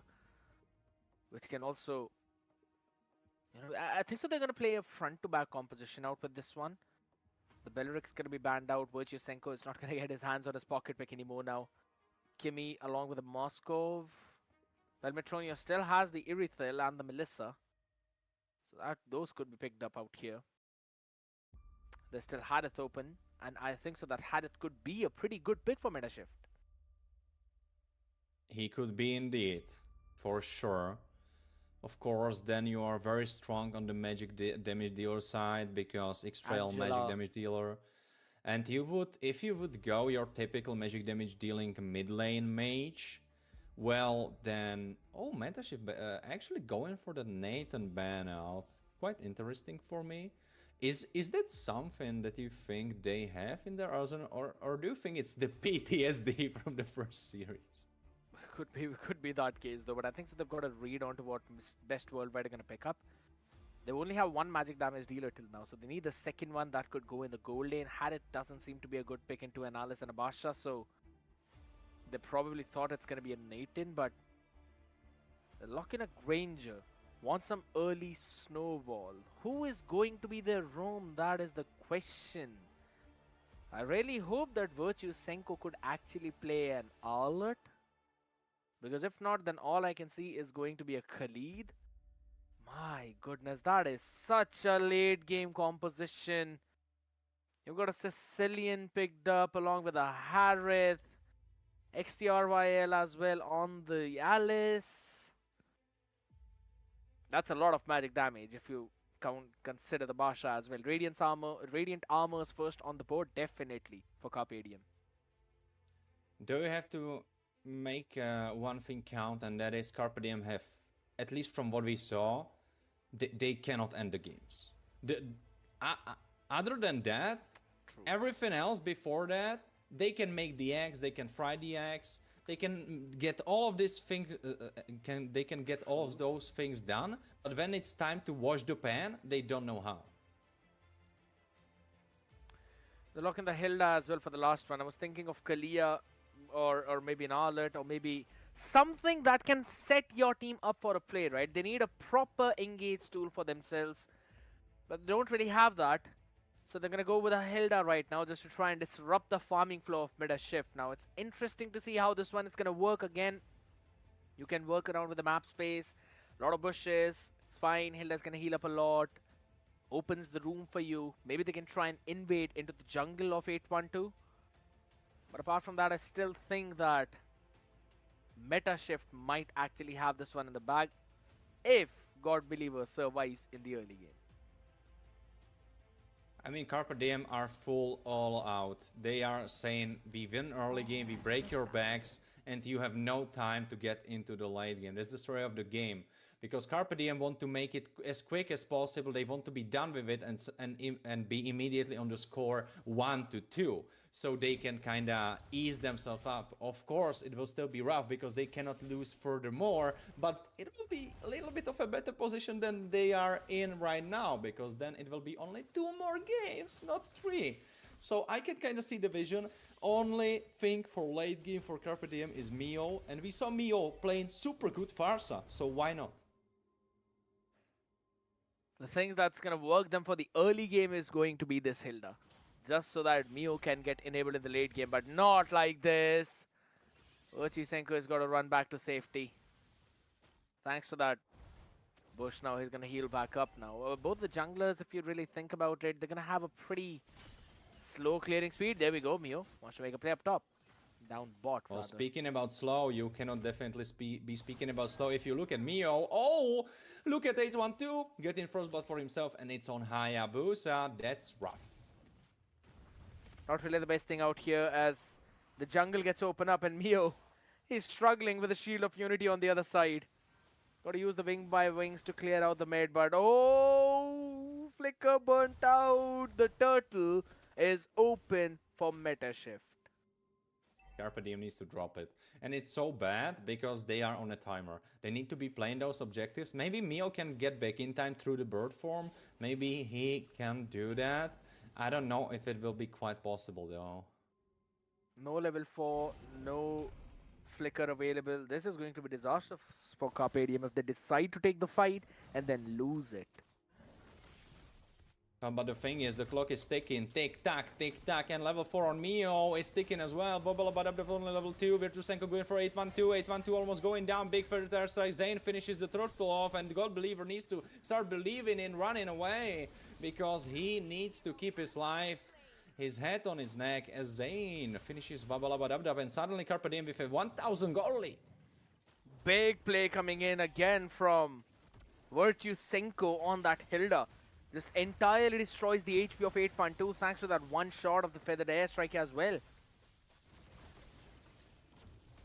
Talking about shots taken, Vabalabadablav is taking all the shots from Baseball Wild, but he's still alive. There is Extra with a big play coming from Elise. He picks up Zane, and Baseball Wild tries to run away. Mio with an feathered airstrike as a defensive measure. It's just not enough, but Virtusenko going for 812. There is Summer Jr. going for 812, but it's just not enough. 812 is too quick with those shadows. And if it's not just him with that HP, it is also Babalabadabdub. This is just nasty, unfortunate for Carpe Diem. That's 400 gold running away right in front of their eyes. But what an outplay coming in from both of them. And at the end of the day, it's Metashift with a bit of a goal lead. And as I said, they've got a scaling composition. A massive late game power spike. And whenever you're playing a Sicilian, right? Bat's impact is not the most important skill. Neither is the Bat's feast. It is always the Sanguine Claws. If you can catch others in your Sanguine Claws, you disrupt their positioning, and then they'd either have to burn their spells or they'd have to just accept their fate and get bonked down out in mid though. Oh my goodness!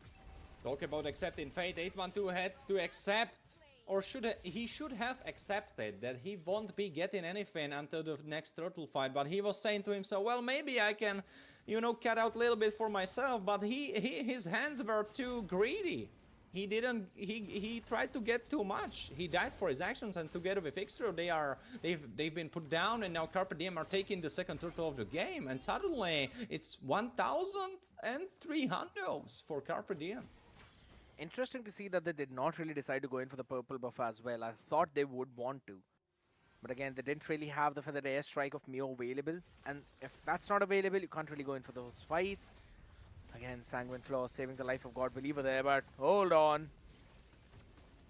Hold on, Zane said when he taunted up Vabalabadabda. But Vabalaba is still alive, still it's Baxia, so you can kinda expect that he will be pretty tanky, pretty hard to bring down. But right now you don't really need to bring down anyone, because Carpe Diem quest has been completed. They won through the early game, and now they just need to keep attaining more and more advantage. Maybe try to shut down Harit, because Pelmetronio was the last man standing for Metashift in the last game, and he made it for a comeback.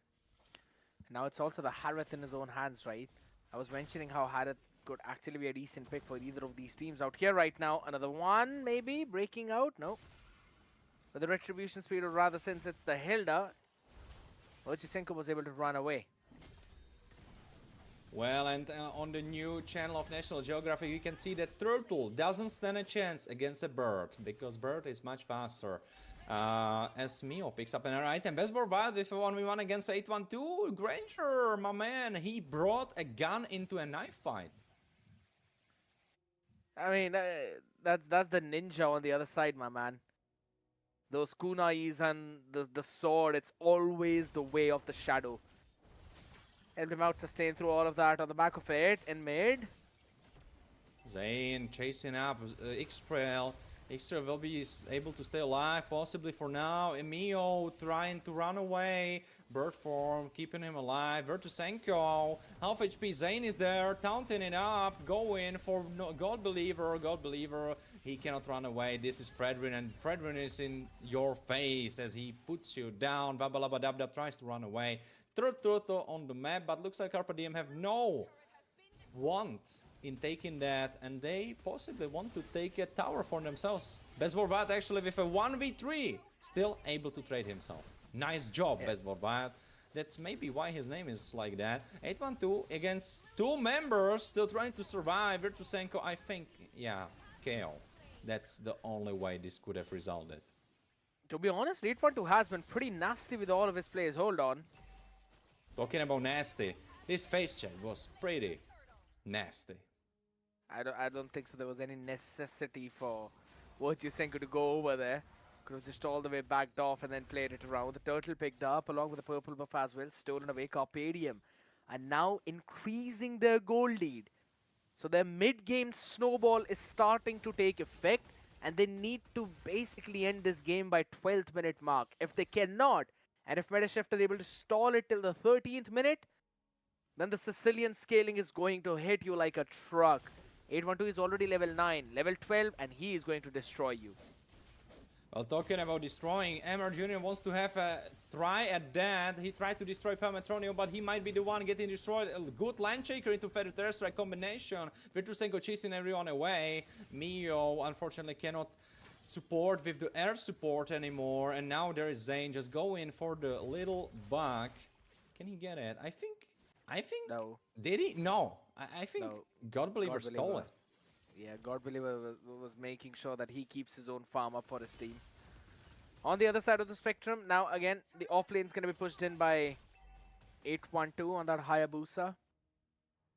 And there's no one else who can actually take on to him, right? Zane is pretty slow in terms of that mobility, so you've just got to set Abo Armor Jr. for those far lane setups, or those clears.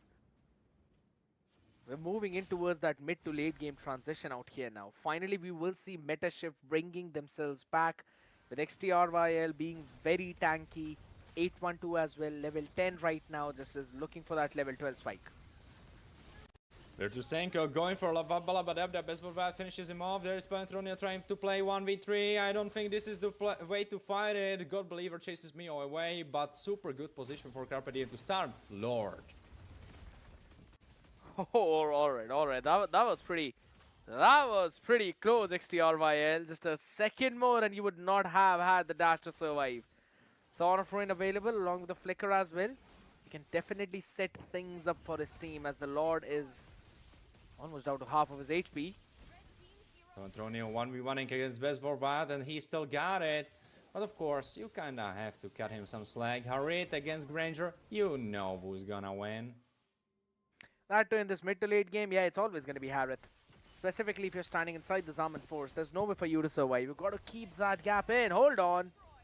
Talking about keeping the gap in, Virtusenko wants to close the gap as he jumps on top of Vabalabadabdap and the rest. But unfortunately for him, now he is eating grass.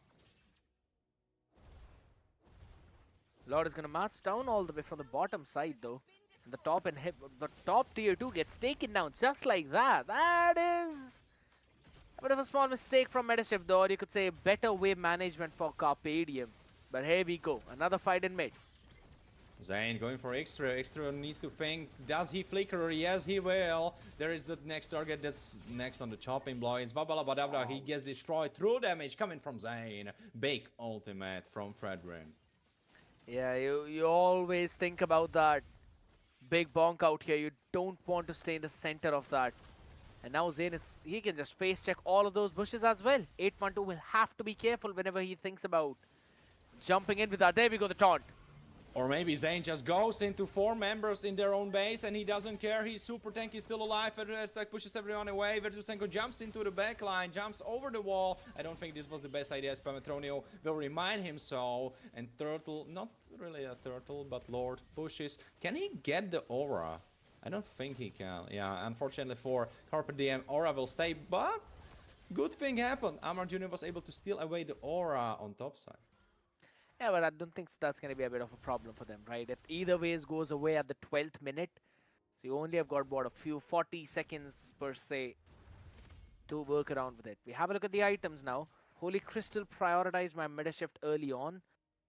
No early Radiant armors apart from Zane now. That's an interesting take considering there's 4 magic damage dealers. Even Abo Armor Jr. is going in for an Oracle.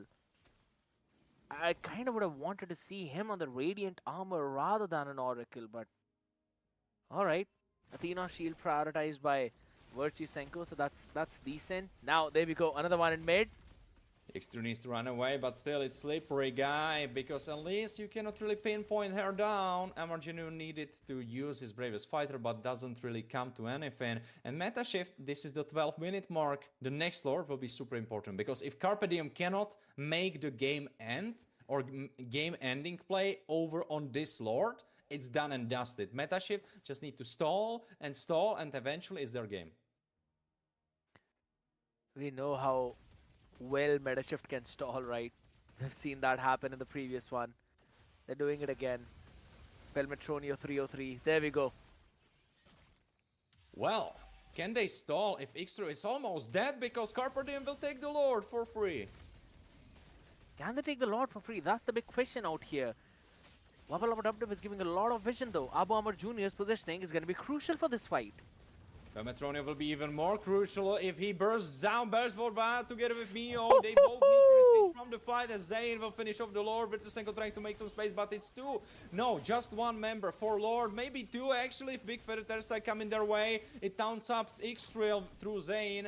And now Mio needs to retreat. Zayn, can he get bursted down? Yugi Shadow Kill not available, so he will leave. Alright, you trade your XP for Lord. I don't think that should be happening. I think you should have took the fight and won the fight. Oh my goodness, Zayn. Wants to catch one more, but XTRYL will run back to safety. The skill one thrown at the perfect time. As I said, Abu Amr Jr.'s positioning is going to be the key. He made sure that apart from Pelmetronia, everyone else was zoned out on the other side. Talking about zoning, Mio needs to use the bird form once more. Virtusenko going for 8-1-2. He had enough of 8-1-2, jumping around, killing his backline carries. And Virtusenko said, stop, my man. I know how to deal damage.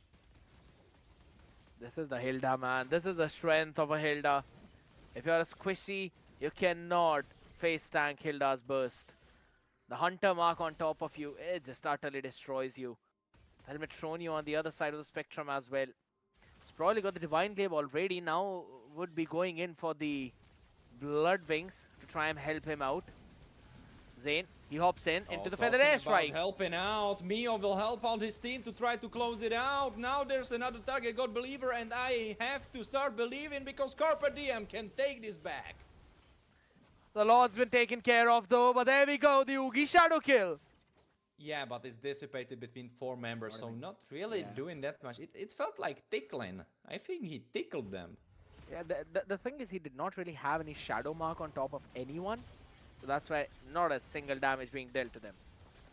Yeah, talking about damage, Xtro had a taste of that. Winter Crown picked up for Amar Jr., so he can go crazy, but he goes down as Pelmetronio is the one to go crazy. Pelmetronio tries to chase them away, but he will be happy with only 1 kill under his belt.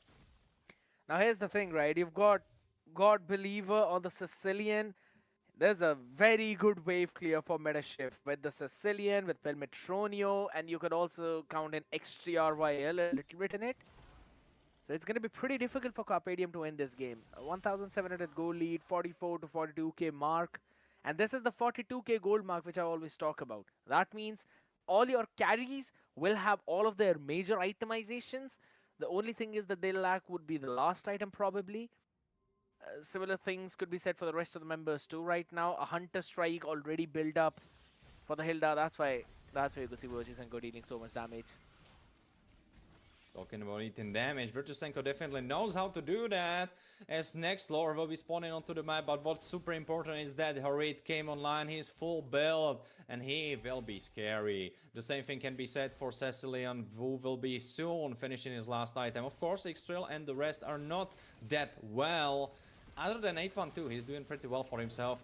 Wings will be picked up for God Believer, and Xtra with a big play going for Mio. Mio needs to flicker out, and Amar Jr. is nowhere to be seen. Virtusenko tries to force Hayabusa away, but Zayn goes down because Pelmetronio goes unstoppable. He wants to take this home. Pelmetronio still alive. Abalabadabda gets pulled down. Killing spree for the carry of Carpe Diem, but there is Virtusenko 1v4. I don't think this is the fight he should have taken. Monster kill for Pelmetronio as he chases for more. Mio together with Amar Jr. need to run away. Mio still alive, but best Vorbild needs to help them out if they want to steal it away. Amar Jr. with 1v1 against Pelmetronio. He will get probably put down.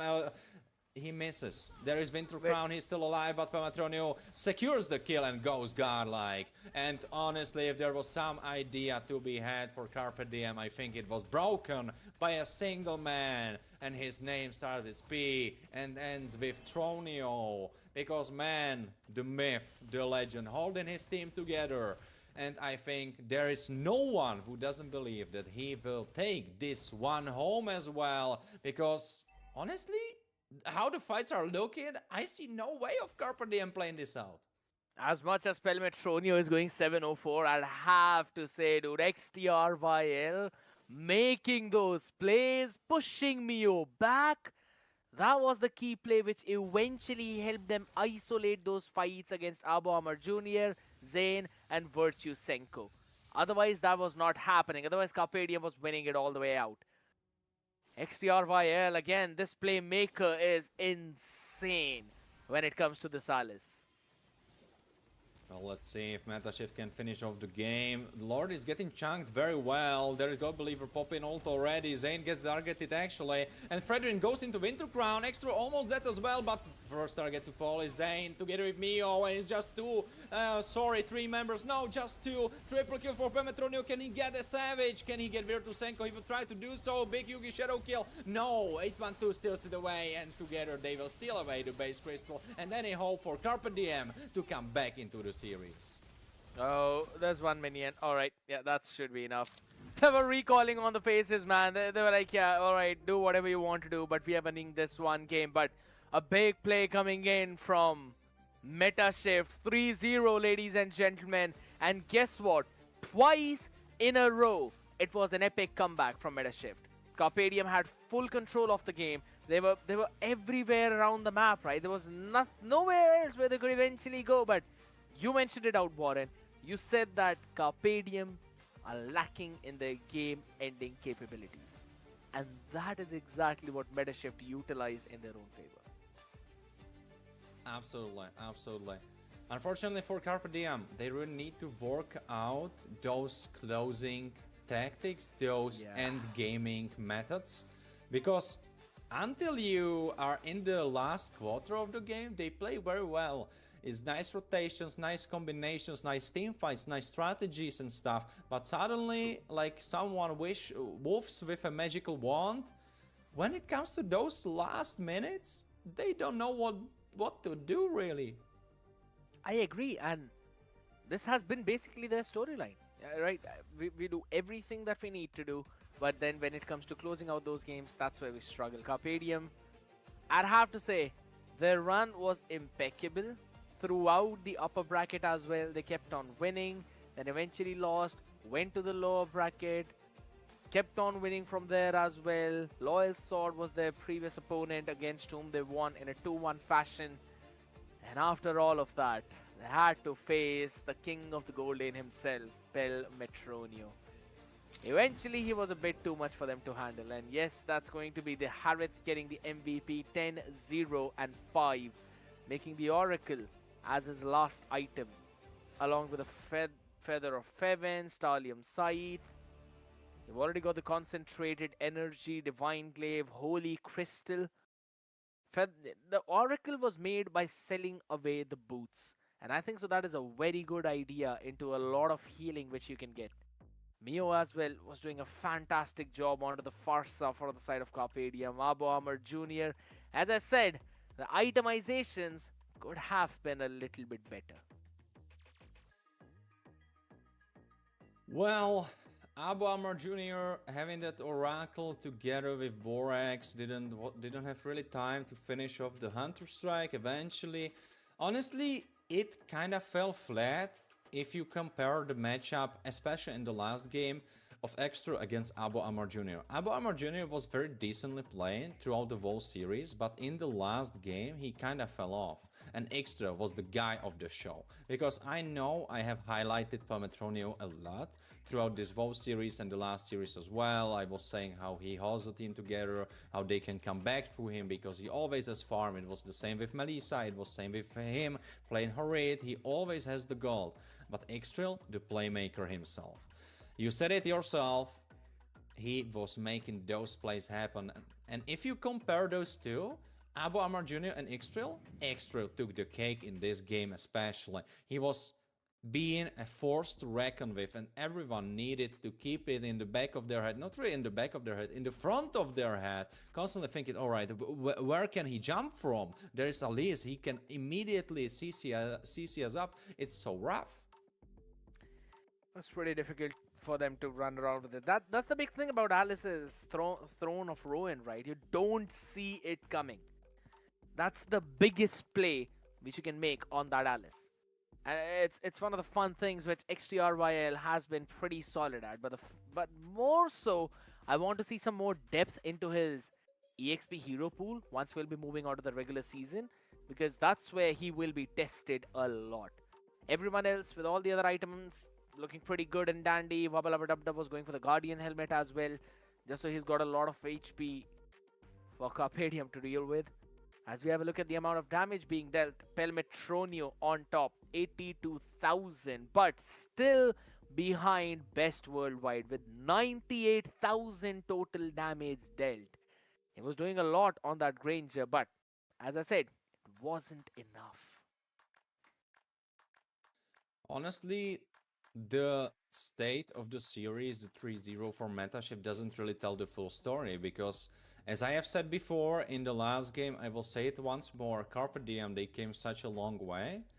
And it definitely came down to the little mistakes, to the little things where Metashift was just better than their opponents by just this little tiny bit. Because especially when you speak about Best for Wild, even though Pelmetronio was the anchor of the team, if you look at the damage this game, specifically, like he was there, he was doing the work, he was hitting the targets, he was making the DPS.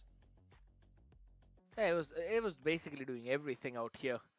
I mean, to be honest, if you really think about it, I'd have to say, just if Abu Amar Jr. would have gone in for maybe an Athena or a Radiant early on, and then probably would have made up that anti-Curious as well, he would have had enough HP to sustain through Meta Shift's proper damage. Went in for quite a lot of those half items, eventually into the Winter Crown. Like, I understand the idea of a Winter Crown, but everyone else on the other side is just so good at running away that your Winter Crown play into the Raging Slash will not be useful. Everyone will just dash out of it and be able to sustain through all of that. That was a bit of a problem coming in now. Wabba with the maximum sustain in the game, probably. No, it's actually going to be Virtue Senko with 166,000, and then it's Wabba with 163,000 as well. The rich guy, definitely Pelmetronio, 14,414 gold. What is with this 14414?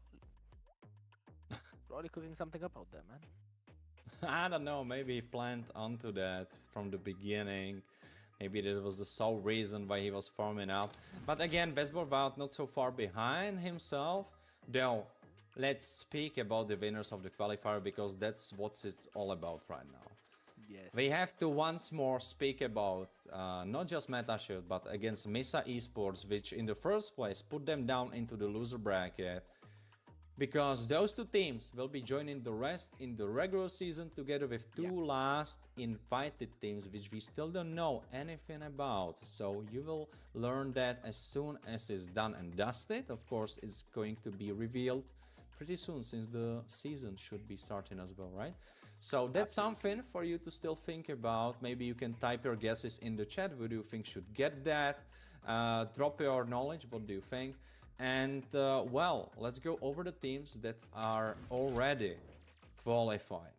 We have Jackpots, crazy team that went from complete flip. Like one day they woke up and they were super good, and the second game they woke up and it wasn't as good. They were able to stabilize, so that's a team for you. Minerva Fury, very consistent performance, but unfortunately in the end Jack was very the stronger team. Omniglitch coming from a big failure in the beginning of the Thunder Division, finally jumping back on top.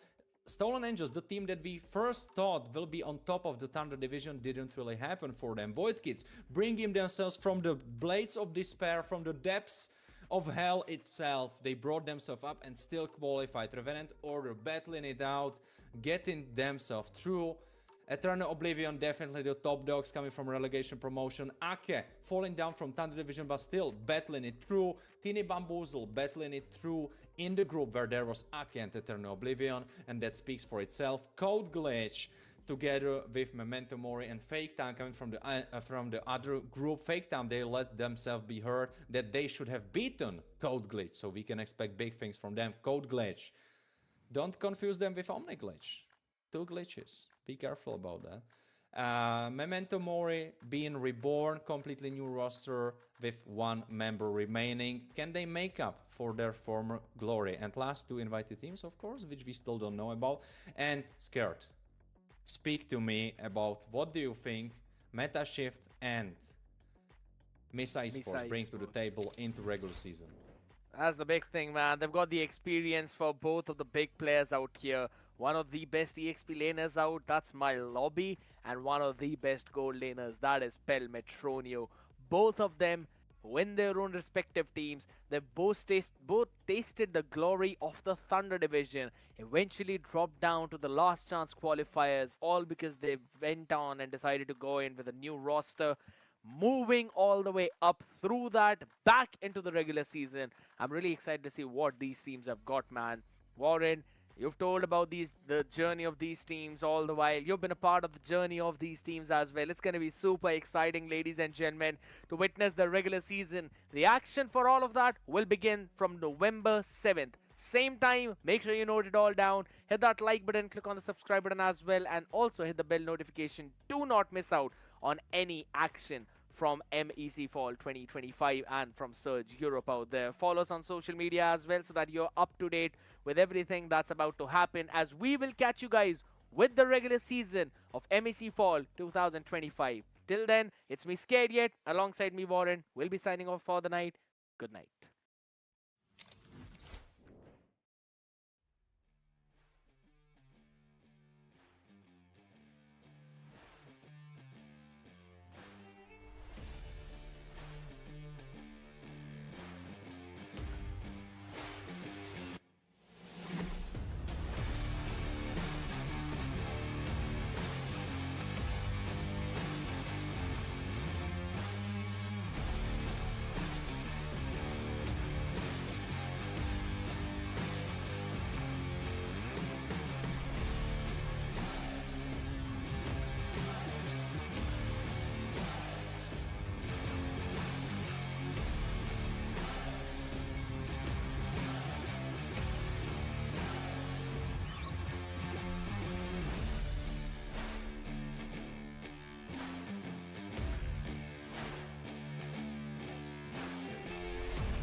Sadly, this lion, if left untreated, would literally die. And it's the first of 1,000 animals we're gonna be saving in this video. Here's how. We'll be using a sniper to vaccinate giraffes from a helicopter. We ain't leaving until all the giraffes are vaccinated! Rescuing lions from a zoo that was literally bombed. Be free! Relocating massive rhinos before they fight each other to death. Gonna add a lot of years to this rhino's life. And so many more unbelievable rescues. Starting with performing Life-saving surgery on this lion. This is Dr. Alex. What are we about to do? This lion has a tooth infection that could literally kill it. So we're going to perform a root canal to save this lion's life. We're giving it life-saving surgery to remove the infection in its teeth. Can you just hold that lip like that for us? Oh my gosh, he is literally pulling gunk out of its teeth. And this gunk, if untreated, would somehow end up in the lion's heart valves?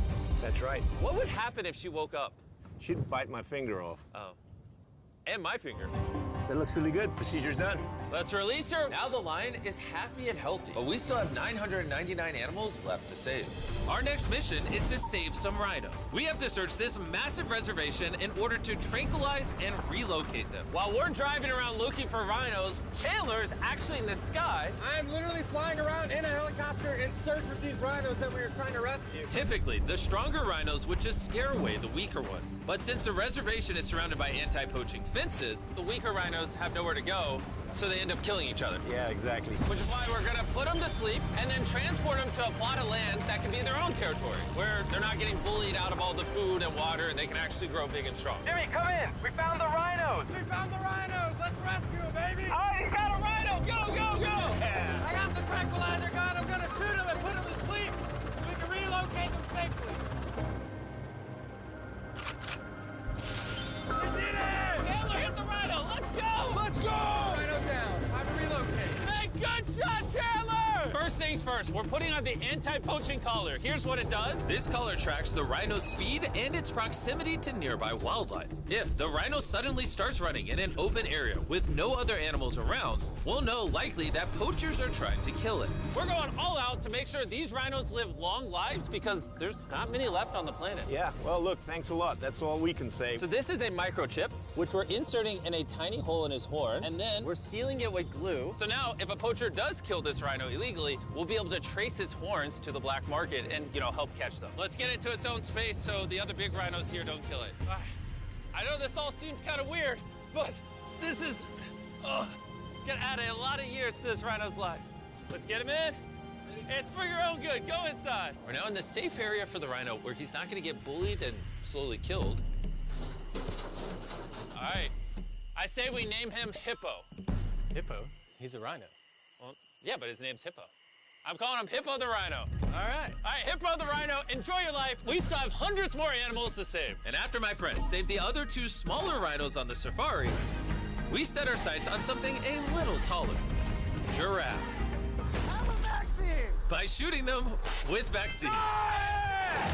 Unlike when we tranquilize the rhinos, these high-powered air rifles actually deliver a massive dart filled with life-saving medicine.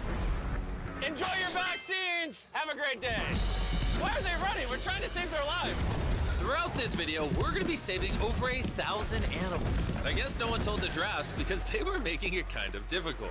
Sir, I'm trying to vaccinate you. It's good for you, I promise, giraffes. Come get a vaccine. Bro, it's so far away. We need to elevate our tactics. Because the giraffe's territory is so large, this is the easiest way to get them the medication that they need. If a giraffe gets one of these diseases, what's its odds of dying? 100%.